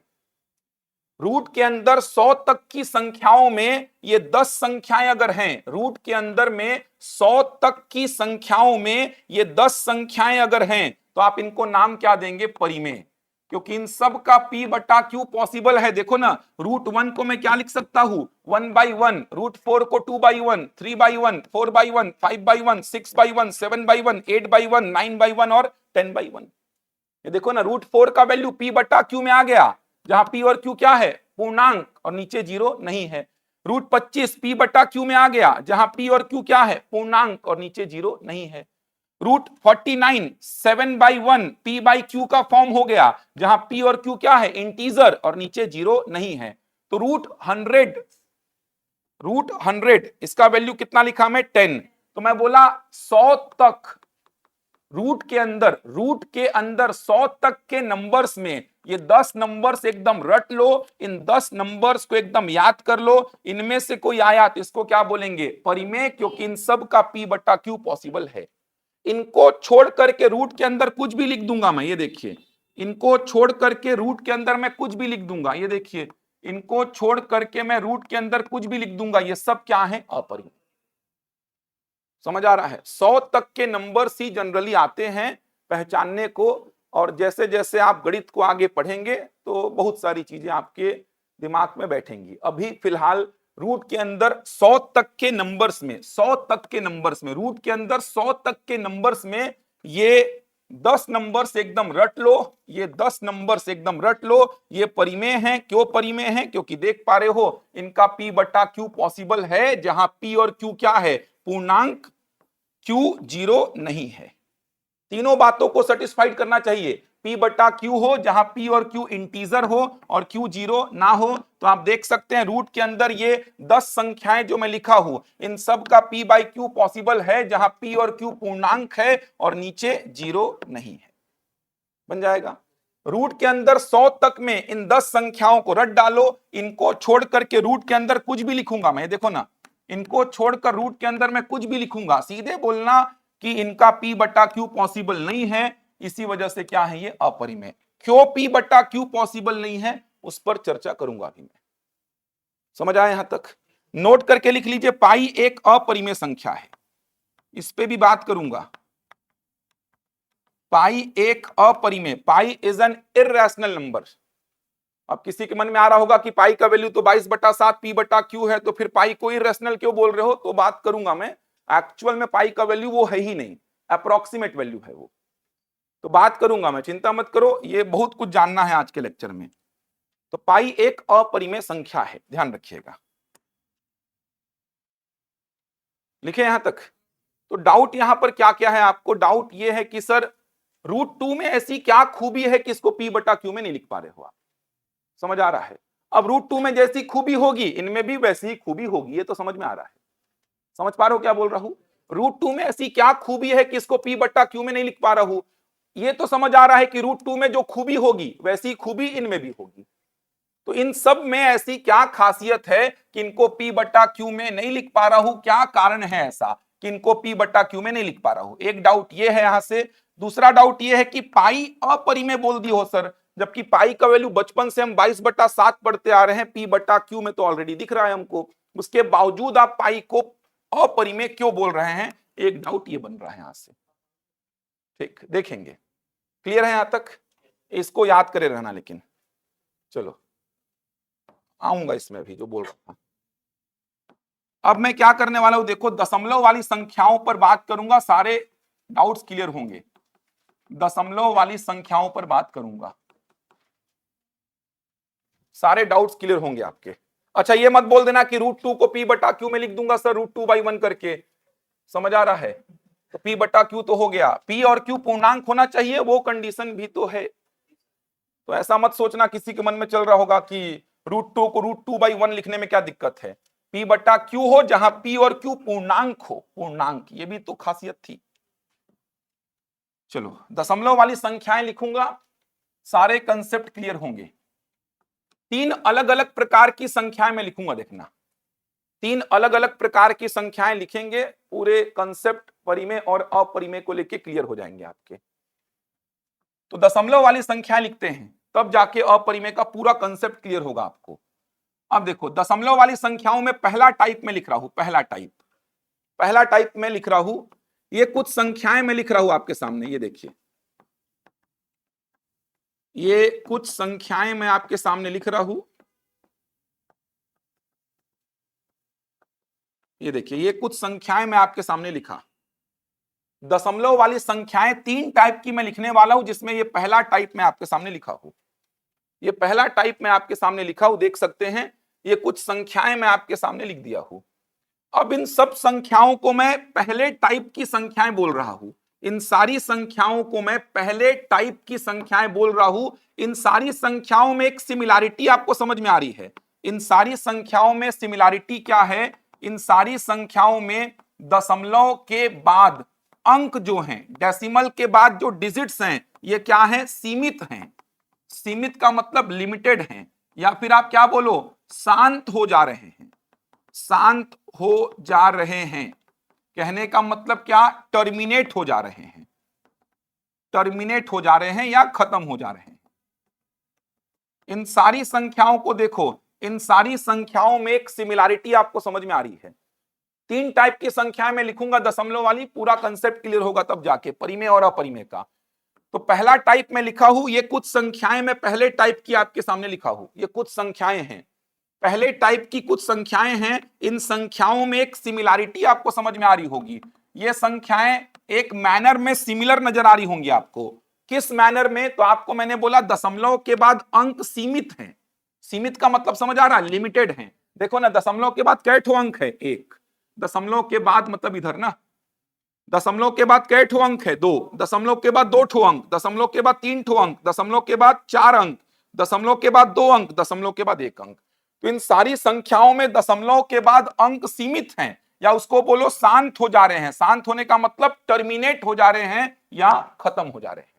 तो इन सारी संख्याओं में दशमलव के बाद अंक सीमित हैं, शांत हो जा रहे हैं या टर्मिनेट हो जा रहे हैं। इस वैरायटी का कोई भी नंबर आपके सामने आया तो आप सीधे इसको क्या मारना, परिमेय, परिमेय संख्या मारना। क्यों रैशनल नंबर क्यों मारना, क्योंकि इस वैरायटी के नंबर का p/q पॉसिबल है, इस वैरायटी के नंबर का p/q पॉसिबल है, और जिसका p/q पॉसिबल है उसको अपन क्या बोलते हैं, परिमेय बोलते हैं। समझ पा रहे हैं बात को? इसका p/q तो आप जानते भी होंगे लिखने, क्या लिखेंगे इसका p/q, इतना बेसिक तो आता होगा। एक अंक के बाद डेसिमल तो नीचे एक जीरो, इसका p/q, इसका p/q, इसका 3124 बटा कितना, इसका 61248 बटा कितना 10,000, इसका 3178 बटा कितना 100, और इसका 9132 बटा कितना 10। इतना बेसिक तो आता होगा। एक अंक के बाद दशमलव है तो नीचे एक जीरो, 2 अंक के बाद दशमलव है तो नीचे 2 जीरो, 3 अंक के बाद दशमलव है तो नीचे 3 जीरो। तो इस वैरायटी का कोई भी नंबर आया आपके सामने, इस वैरायटी का कोई भी नंबर आपके सामने आया तो उसको क्या टिक करेंगे, परिमेय संख्या। समझ आ रहा है? जैसे मैं बोला 4.12836, परिमेय है कि नहीं, परिमेय है। डेसिमल के बाद डिजिट्स लिमिटेड हैं, लिमिटेड, समझ आ रहा है, लिमिटेड मतलब सीमित, सीमित हैं। डेसिमल के बाद डिजिट्स लिमिटेड हैं, लिमिटेड मतलब सीमित हैं, तो दशमलव के बाद लिमिटेड डिजिट्स हैं, या बोलो शांत हो जा रहे हैं। देखो ना, शांत होने का मतलब समझ आ रहा है, कहीं ना कहीं जाके खत्म हो जाए। तो दशमलव के बाद अंक सीमित हैं, शांत हो जा रहे हैं, मतलब इस नंबर का p बटा q पॉसिबल है, और जिसका p बटा q पॉसिबल है उसको क्या बोलेंगे, परिमेय बोलेंगे। क्लियर हो पा रहा है? अगर मैं एक और नंबर लिख दूं 0.000064, ये परिमेय है कि नहीं? परिमेय है। कभी कभी मन में ये भी जिज्ञासा उत्पन्न होती है कि सर लिमिटेड का मतलब कहां तक जा सकता है? ये जो आप लिखे हो कि दशमलव के बाद अंक सीमित होंगे, सीमित होंगे, शांत हो जाएंगे, कहां तक जा सकता है सीमित का मतलब? मेरे मन में ऐसा आया कि मान लो दशमलव के बाद 1000 अंक हैं, दशमलव के बाद 1000 अंक हैं, सोच पा रहे हो? दशमलव के बाद 1000 अंक हैं, उसके बाद शांत हो गया, तो वो भी p बटा q में कन्वर्ट हो जाएगा। नीचे कितना जीरो लगा देंगे? 1000 जीरो। अरे समझ पा रहे हो क्या बोल रहा हूं? कहीं ना कहीं जाके शांत होना चाहिए, कहीं ना कहीं जाके टर्मिनेट होना चाहिए। तो कहीं ना कहीं जाकर के अगर टर्मिनेट हो रहा है, शांत हो रहा है, तो इस वैरायटी के नंबर को आप बोलना रैशनल, क्योंकि इसका p बटा q पॉसिबल है। तो दशमलव के बाद अगर कहीं ना कहीं जाकर के शांत हो जाए, खत्म हो जाए, कहीं ना कहीं जाके, मैं बोला दशमलव के बाद 1,00,000 अंक है मान लो, समझ आ रहा है? दशमलव के बाद 1,00,000 डिजिट्स हैं, 1,00,000 डिजिट्स, लेकिन फिर शांत हो गया, उसका भी p बटा q पॉसिबल है। नीचे कितना जीरो लगा देंगे? 1,00,000 जीरो। शांत होने से मतलब है, टर्मिनेट होने से मतलब है, तो कहीं ना कहीं जाकर के शांत हो जाए तो उसको अपन क्या बोलेंगे? परिमेय। लिखिए फटाफट इसको, फिर आगे आते हैं, जल्दी से लिखिए, 2 संख्याएं और हैं, खत्म हो जाएगा।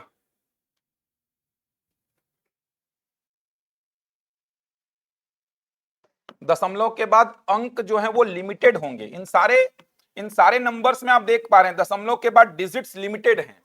लिमिटेड मतलब सीमित, सीमित मतलब कहीं ना कहीं जाकर के टर्मिनेट हो जाए, खत्म हो जाए, शांत हो जाए। तो इस वैरायटी का कोई भी नंबर आया तो आप उसको सीधे परिमेय संख्या टिक करना, क्योंकि प्रश्न ऐसे आएंगे, जैसे व्यापम के कुछ प्रश्नों की बात करूं मैं, तो आपको कुछ व्यंजक दिए रहेंगे, उनको सॉल्व करके बताना है इनमें से कौन सा रैशनल है, कौन सा इररेशनल है, सॉल्व करके बताना है। आप सॉल्व किए, आपको ऐसा कुछ डेटा मिला, इसका मतलब क्या है? वो रैशनल है। समझ आ रहा है? इस प्रकार के डेटा अगर आपको दिखाई देते हैं, इस वैरायटी का डेटा अगर आपको दिखाई देता है, तो आप इसको क्या टिक करेंगे? रैशनल। याद रहेगा? ये पहला वैरायटी हो गया। 2 वैरायटी और समझो। देखो सेकंड वैरायटी के कुछ नंबर्स आपके सामने लिख रहा हूं मैं, 2.333333 ऐसा चल रहा है, 3 कभी खत्म ही नहीं होगा। 0.6767676767 खत्म नहीं होगा। 0.251 251 251 251 कभी खत्म नहीं होगा ये। 0.3124 3124 3124 ये खत्म ही नहीं होगा। डैश डैश करने का मतलब खत्म ही नहीं हो रहा है वो। 5.1628 28 28 28 ये खत्म नहीं होगा। 4.12222 ऐसा चल रहा है। 0.13656565 ऐसा चल रहा है। ये कुछ नंबर्स में लिखा। इन सारे नंबर्स को आप देखोगे तो इन सारे नंबर्स को देखने पर आपको ये समझ में आ रहा है इनमें सिमिलैरिटी क्या है। दशमलव के बाद अंक जो हैं ये अनंत हैं। दशमलव के बाद अंक अनंत हैं, इनफाइनाइट हैं। समझ आ रहा है? दशमलव के बाद अनंत अंक हैं, देख पा रहे हैं? अनंत का मतलब समझ आता है? अंत ही नहीं है, अंत ही नहीं है, कभी अंत नहीं होगा, कभी नहीं होगा। 2.33333333 लिखते रहो लिखते रहो लिखते रहो, कितने तीन? अनंत, अंत ही नहीं है। मतलब अपना बचा जीवन 3 लिखते लिखते खत्म कर सकता हूं, ये 3 इधर से खत्म नहीं होंगे। समझ आ रहा है? अनंत का मतलब समझा रहा हूं यार, अनंत का मतलब मेरे बाद मेरा बच्चा चालू हो जाएगा तो भी 3 खत्म नहीं होगा, इधर हमारा खत्म होते रहेगा पूरा, उधर 3 खत्म नहीं होंगे। अनंत का मतलब समझा रहा हूं, अंत ही नहीं है।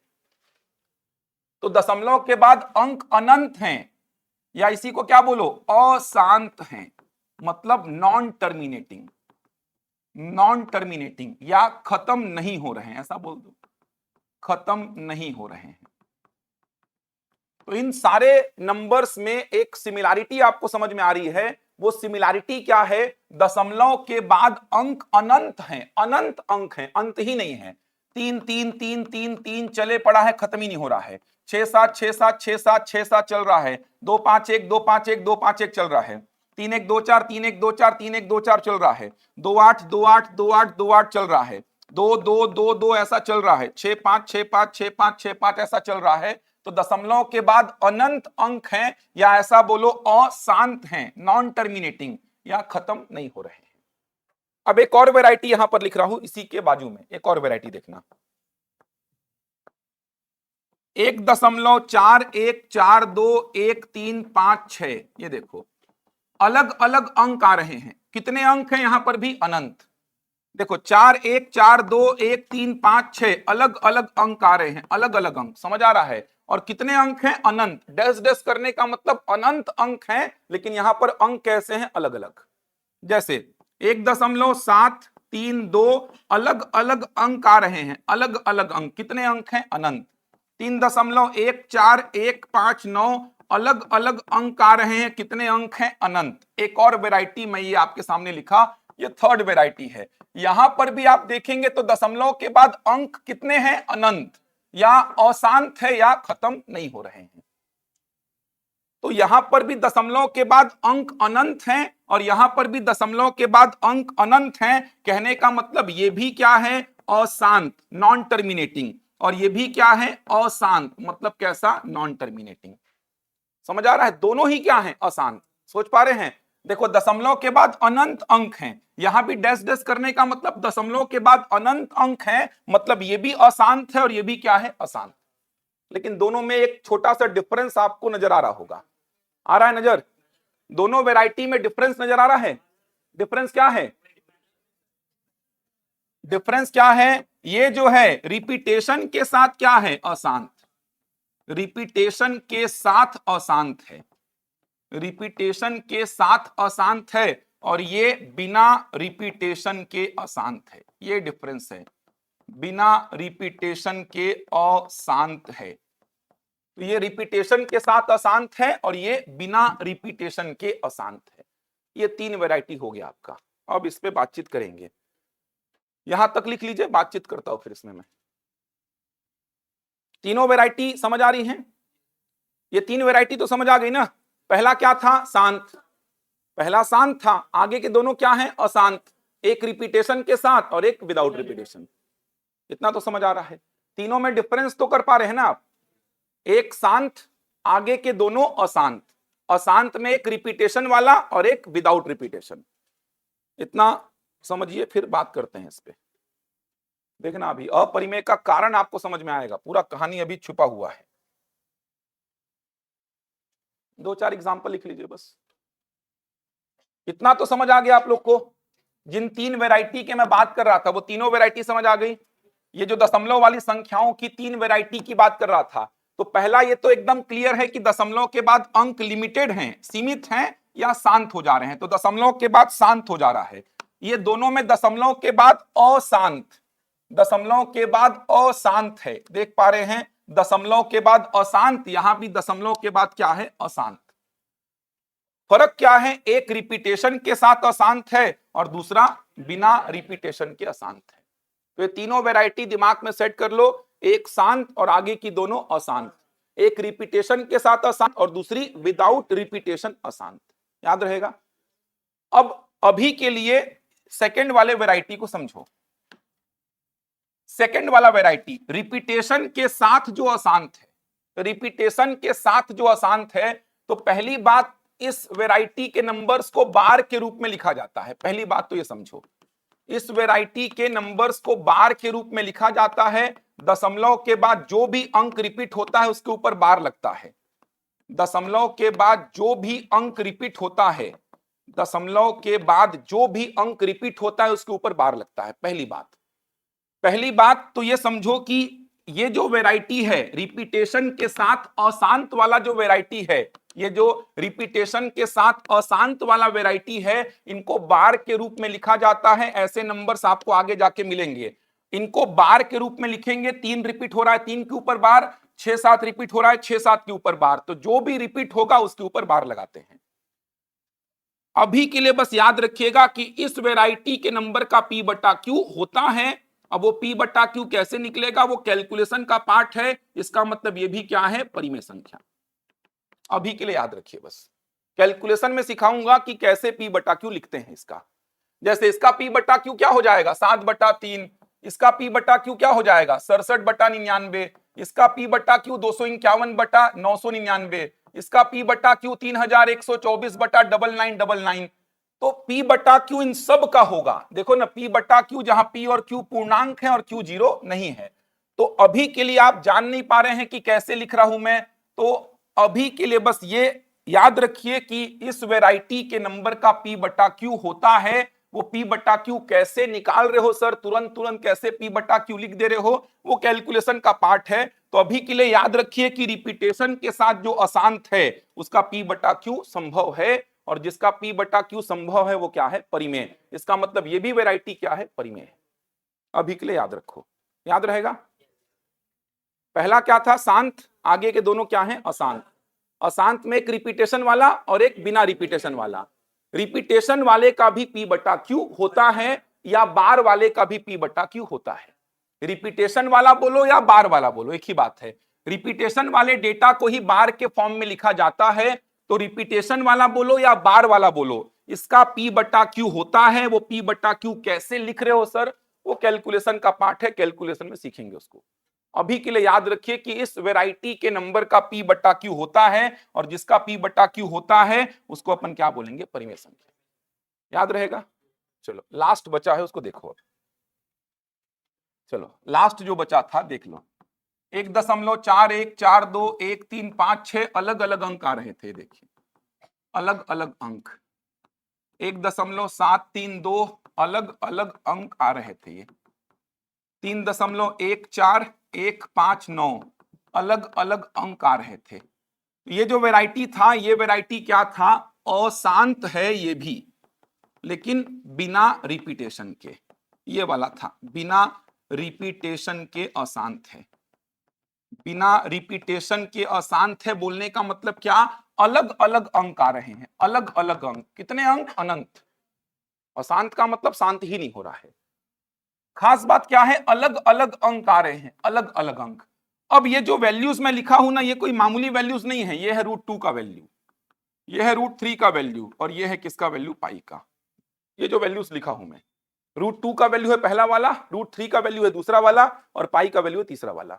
अब ध्यान से समझना, थोड़ा कॉमन सेंस लगाइए। अब थोड़ा सा कॉमन सेंस लगाना। पहला वाला वैल्यू √2 का है, कहां से आया बताऊंगा अभी। वो वैल्यू √2 का वैल्यू कहां से आता है, थोड़ा सा हिंट दूंगा आपको मैं, आगे कैलकुलेशन का पार्ट है वैसे वो। ये √2 का वैल्यू है, ये √3 का वैल्यू है, पाई का वैल्यू है। अशांत है और बिना रिपीटेशन के। थोड़ा सा कॉमन सेंस लगाइए। अब थोड़ा सा एकदम व्यवहारिक बात बोल रहा हूं। दशमलव के बाद कितने अंक है बताओ मेरे को, अनंत। अनंत का मतलब समझ आ रहा है, अनंत का मतलब अंत ही नहीं है, अंत ही नहीं होगा। और उससे भी बड़ी बात क्या है, अलग अलग अंक हैं, अलग अलग अंक।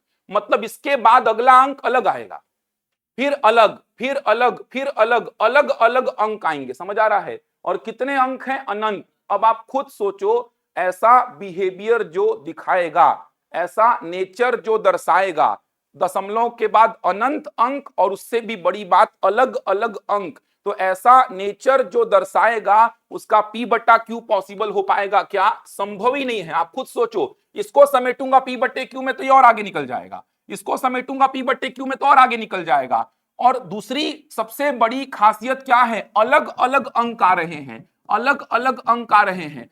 एक एक जैसे अंक आते ना, अगर रिपीटेशन हो जाता, रिपीटेशन हो जाता तो P बटा Q में संभव था लिखना, क्योंकि 3 3 3 3 आएगा, तो पता है कि आगे क्या आने वाला है, पता है कि आगे क्या आने वाला है। तो रिपीटेशन के साथ अगर अशांत होता ना तो P बटा Q संभव था। लेकिन यहां पर समस्या क्या हो रही है, दशमलव के बाद अनंत अंक। पहली बात तो ये कि दशमलव के बाद अनंत अंक हैं, दशमलव के बाद अनंत इनफाइनाइट अंक हैं। उससे भी बड़ी बात क्या, अलग अलग अंक हैं, अलग अलग अंक हैं। अब जो ऐसा नेचर दर्शाएगा, इसका P बटा Q पॉसिबल ही नहीं है। इसी वजह से इनको कहां डाल दिया गया है, अपरिमेय संख्या की श्रेणी में। समझ आ रहा है, समझना। √2 का वैल्यू को एक बार देखना, समझा रहा हूं मैं।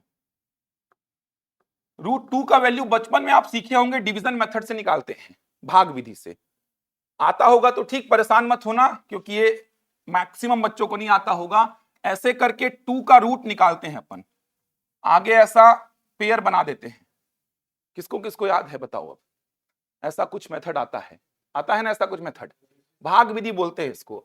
नहीं आता है मैक्सिमम लोग को, मत परेशान होना, मैं बस √2 का वैल्यू का नेचर बता रहा हूं आपको, √2 के वैल्यू का नेचर बता रहा हूं। यहां पे भाग विधि तो आगे सिखाऊंगा मैं आपको। ऐसा 2 का रूट निकालने के लिए आगे पेयर बना देते हैं, फिर ऐसे पेयर यहां पे ऐसे बनाते हैं, फिर 1 1 जा 1 ऐसा लिखते हैं। 2 में 1 कम करेंगे, कितना आया? 1। एक बार में पूरा पूरा एक पेयर नीचे आ जाता है, ऊपर वाले एक को नीचे एक के लिख के जोड़ देते हैं 2। अब 2 के आगे 4 लगाया, चूंकि डेसिमल क्रॉस हो गया तो डेसिमल लगा दिया। 2 के आगे 4 लगाया और 4 से मल्टीप्लाई किया, कितना आया? 96। यहां पे 4 बचा, यहां पे आ गया कितना? 0 0।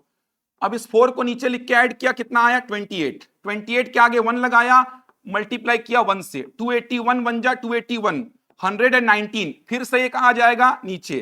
कहने का मतलब यह हुआ कि जब 2 का रूट निकालने में बैठा तो मेरे को रिमाइंडर कभी 0 मिलेगा ही नहीं, कभी 0 नहीं मिलेगा, रिमाइंडर कभी 0 नहीं मिलेगा। कहने का मतलब यह हुआ कि इधर से ऐसे जोड़े बनते जाएंगे और वो नीचे आते जाएंगे, ऐसे 0 0 का पेयर बढ़ाते जाओ और उसको नीचे लाते जाओ, इधर पे डिजिट्स ऐसे बढ़ते जाएंगे। ये देखो, इधर पे डिजिट्स ऐसे बढ़ते जाएंगे, कितने डिजिट्स आएंगे? अनंत। क्यों? क्योंकि रिमाइंडर कभी 0 आएगा ही नहीं। पूरा जीवन मैं दे दूं √2 का वैल्यू निकालने में तो भी रिमाइंडर 0 नहीं आएगा।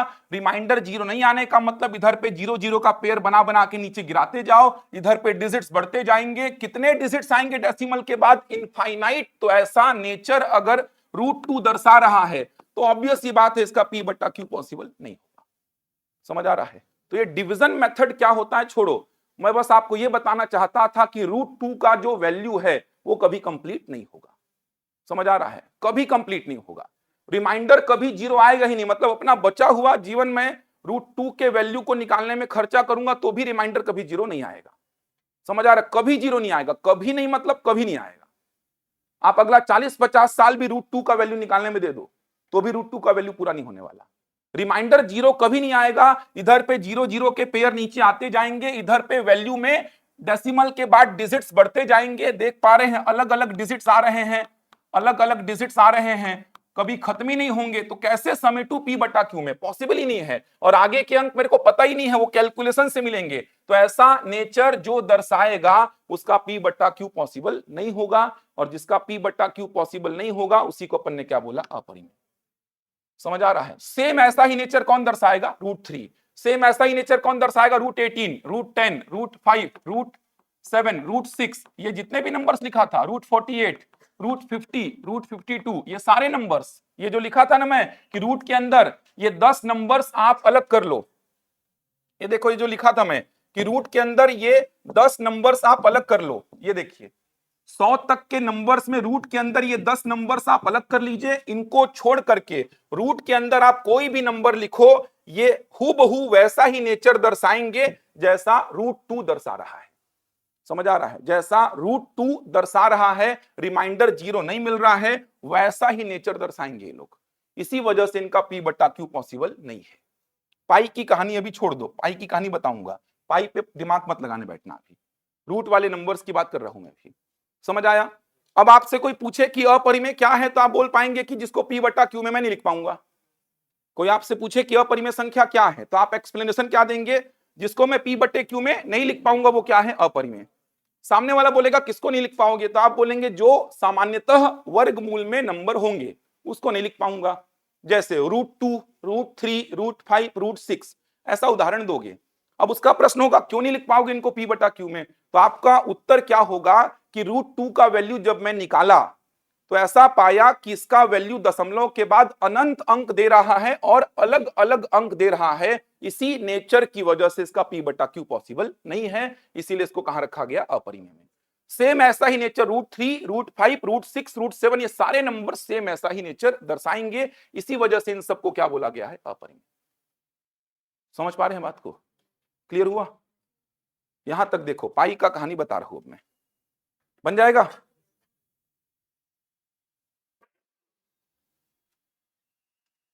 कोई डाउट तो नहीं यहां तक किसी को? समझ आना अपरिमेय क्यों अपरिमेय है, √2 अपरिमेय क्यों है, क्लियर हो पा रहा है।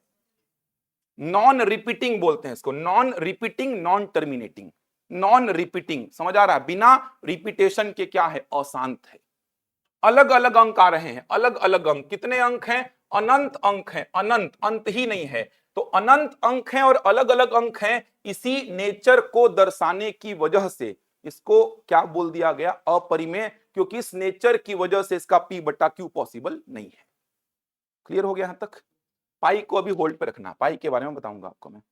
समझ आया √2 का वैल्यू कहां से आया, ये और डिवीजन मेथड से आता है, वैसे √3 का वैल्यू आ जाएगा, वहां से √5 का आ जाएगा। सारे वैल्यू ऐसे ही नेचर को दर्शाएंगे, सारे वैल्यूज ऐसे ही नेचर को दर्शाएंगे। तो पाई को अभी होल्ड पे रखिए। अब कल जो मैं क्लासिफिकेशन लिखाया था दशमलव वाली संख्या का, उसको में आ जाओ। कल जो मैं दशमलव वाली संख्या का क्लासिफिकेशन लिखवाया था आपको, ये लिखवाया था ना, ये जो कल मैं लिखवाया था आप लोग को दशमलव वाली संख्या का क्लासिफिकेशन, अब समझ में आ गया। ये शांत दशमलव कौन सा होगा, समझ आ गया। पहले वाले स्लाइड में जो लिखा था शांत दशमलव, उसके बाद इधर साइड जो लिखा था वो अशांत, इधर साइड जो लिखा था वो भी अशांत। रिपीटेशन वाला क्या कहलाएगा, आवर्ती, और विदाउट रिपीटेशन वाला अनावर्ती। इसीलिए कल बोला था कि शांत दशमलव परिमेय संख्या का पार्ट है, आवर्ती भी परिमेय संख्या का पार्ट है और अनावर्ती अपरिमेय संख्या, इसीलिए बोला था कल। समझ आ रहा है। कल बोला था ना शांत दशमलव जो है ये परिमेय संख्या का पार्ट है। ये देखो इसको क्या बोलेंगे आप, उस पेज को खोले रखना अभी जो क्लासिफिकेशन है आपका। ये देखिए ये जो शांत दशमलव था, ये देखिए, ये देखिए ये जो पहला वाला टाइप था इसको क्या बोलूंगा मैं, शांत या परिमित दशमलव। अरे जो शांत हो जाए वो शांत दशमलव। इसका P/Q होता है, अपन ने देखा। ये दोनों ही क्या हैं, अशांत। ये भी अशांत है और ये भी क्या है, अशांत। दोनों ही अशांत हैं। रिपीटेशन के साथ अगर अशांत है तो इसको क्या बोलेंगे, आवर्ती, और विदाउट रिपीटेशन अगर अशांत है तो क्या बोलेंगे, अनावर्ती। रिकरिंग एंड नॉन रिकरिंग, ये परिमेय है और ये अपरिमेय है। बन जाएगा यहां तक, क्लियर हुआ पूरा कहानी। अब पाई के बारे में समझ लीजिए, बाकी कल देखेंगे फिर। समझ आया यहां तक। एक्चुअल में अपरिमेय संख्या क्या होता है, क्लियर हो पा रहा है।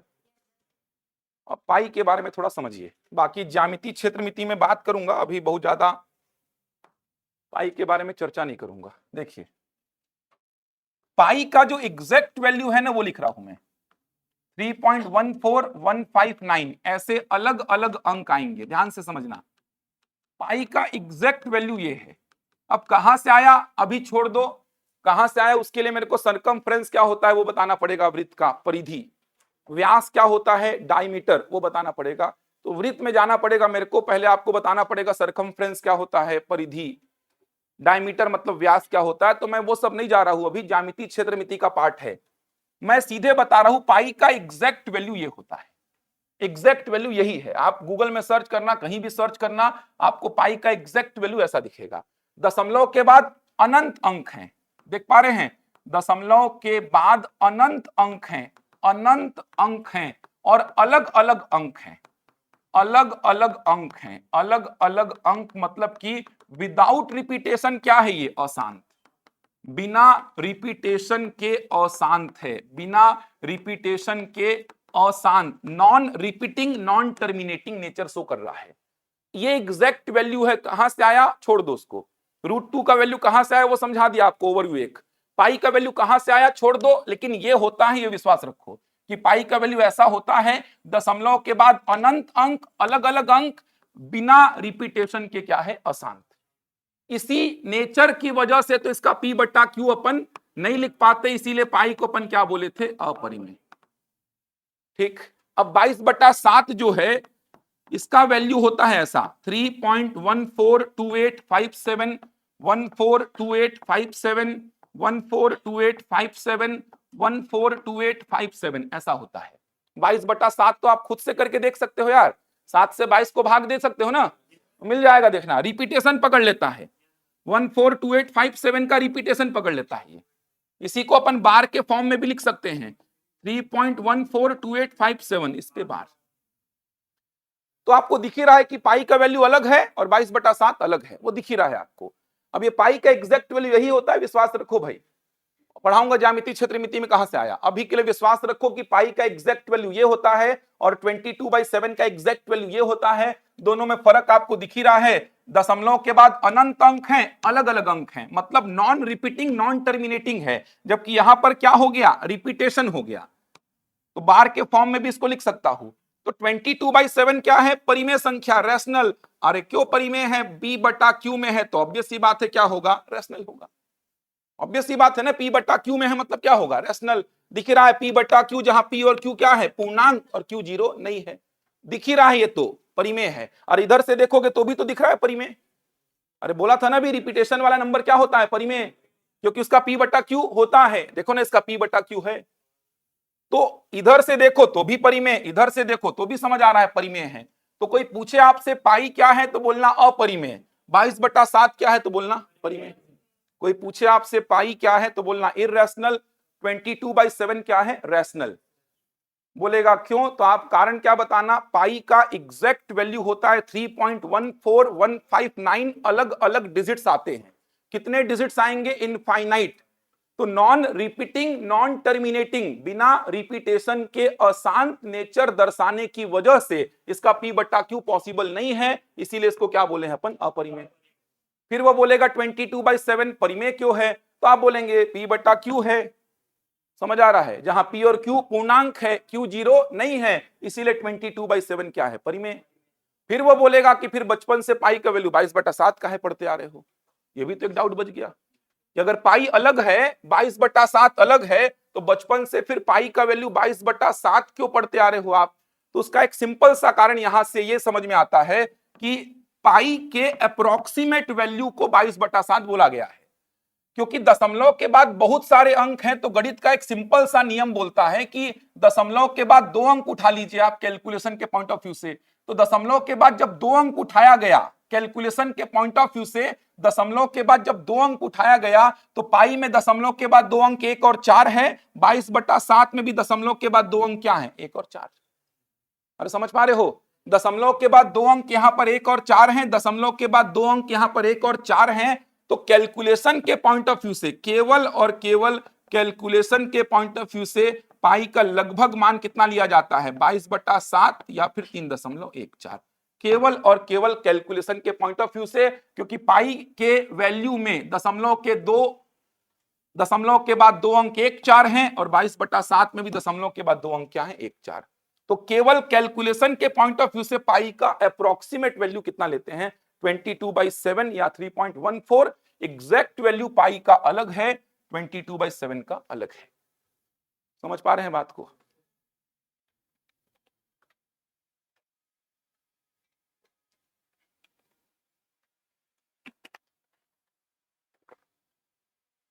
समझ आया पूरा कहानी।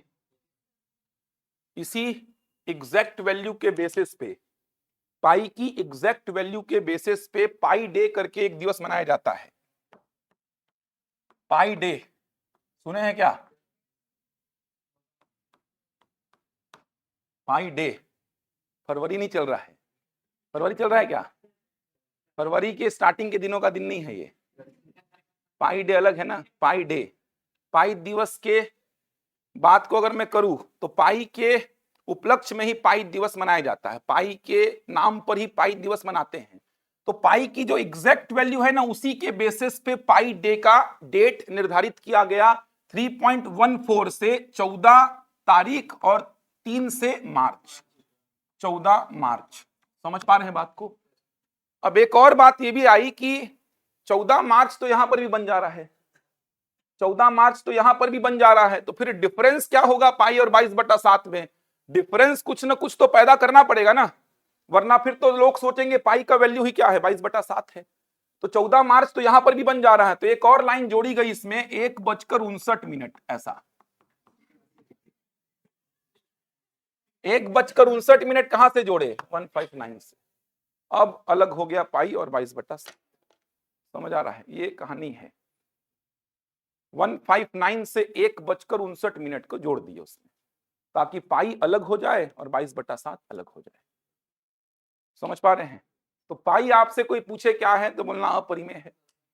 क्यों है तो बता देना, नॉन रिपीटिंग नॉन टर्मिनेटिंग, बिना रिपीटेशन के अशांत है, बिना रिपीटेशन के अशांत है, इसी वजह से बिना रिपीटेशन मतलब अलग अलग अंक आएंगे, अनंत अंक, तो इसका p बटा q पॉसिबल ही नहीं है, इसीलिए क्या है ये अपरिमेय।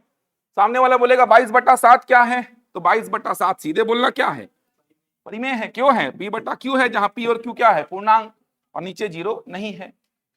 फिर बोलेगा पाई का वैल्यू 22/7 का है, पढ़े हो तो बोलना दशमलव के बाद 2 अंक पाई में क्या है 1 4, और 22/7 में भी क्या है 1 4, तो कैलकुलेशन के पॉइंट ऑफ व्यू से पाई का वैल्यू 22/7 या 3.14 पढ़े हैं।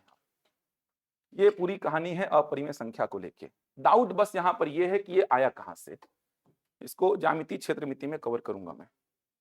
क्वेश्चन कैसे बनते हैं ये पूछ रहे हो तो क्वेश्चन कल कराऊंगा इसमें। दो परिमेय संख्या को अब गुणा करो, रिजल्ट क्या मिलेगा, परिमेय ही मिलेगा। अब देखो दिमाग कैसे दौड़ेगा, देखना √2 अपरिमेय क्यों है, दिमाग में चल रहा है, क्यों है, सोच पा रहे हैं क्यों है, दशमलव के बाद अनंत अंक आ रहे हैं सर, अनंत अंक अलग अलग अंक, इसीलिए क्या है ये अपरिमेय। इसमें 3 जोड़ दिया तो रिजल्ट भी अपरिमेय ही तो रहेगा ना, ये कोई बदल थोड़ी देगा उस √2 का बिहेवियर को। मतलब एक परिमेय और एक अपरिमेय संख्या को जोड़ने पर रिजल्ट क्या रहेगा, अपरिमेय। ऐसे प्रश्न बनेंगे इसमें। तो वो ऐसा फील आ रहा है कि √2 क्यों अपरिमेय है, तभी ऐसे प्रश्नों को आप एग्जैक्ट एकदम कर पाएंगे। √2 में मैं 3 का गुणा कर दूंगा, √2 में अगर मैं 3 का गुणा कर दूंगा तो क्या √2 के बिहेवियर को चेंज करेगा, नहीं करेगा। समझ पा रहे हैं, सेम ही रहेगा बिहेवियर। भाई √2 का वैल्यू अपरिमेय क्यों था, √2 अपरिमेय क्यों था, इस नेचर की वजह से, इस नेचर की वजह से √2 क्या था, अपरिमेय। अब इसमें आप कुछ भी जोड़ दो यार तो भी तो अपरिमेय ही रहेगा, इसमें कुछ भी गुणा कर दो तो भी तो क्या रहेगा, अपरिमेय। इससे कुछ भी घटा दो तो भी तो क्या रहेगा, अपरिमेय रहेगा। ये सब प्रश्न बनेंगे, समझ आ रहा है। तो कल कराऊंगा प्रश्न, ये पूरी कहानी आज खत्म हो गई, तो कल क्वेश्चन कराऊंगा शुरू के आधे पौन घंटे 1 घंटे में, अभी तक के जितने भी क्वेश्चन बन सकते हैं। उसके बाद भिन्न संख्या क्या होती है, उसका पूरा क्लासिफिकेशन, अभाज्य और भाज्य, इतना बचेगा। परसों तक पूरा खत्म हो जाएगा सेक्शन, ये परसों तक, कल और परसों तक पूरा खत्म, संख्या का पूरा सेक्शन खत्म, क्वेश्चंस भी खत्म हो जाएंगे इसके, क्योंकि भिन्न बचा है और अभाज्य और भाज्य बचा है। वो पूरा परसों तक, कल 2 घंटा, परसों 2 घंटा में पूरा खत्म हो जाएगा। ये समझ आए पूरा कहानी। नोट्स बनाते रहना ये सब, वरना सब निपट जाएगा महीना भर बाद।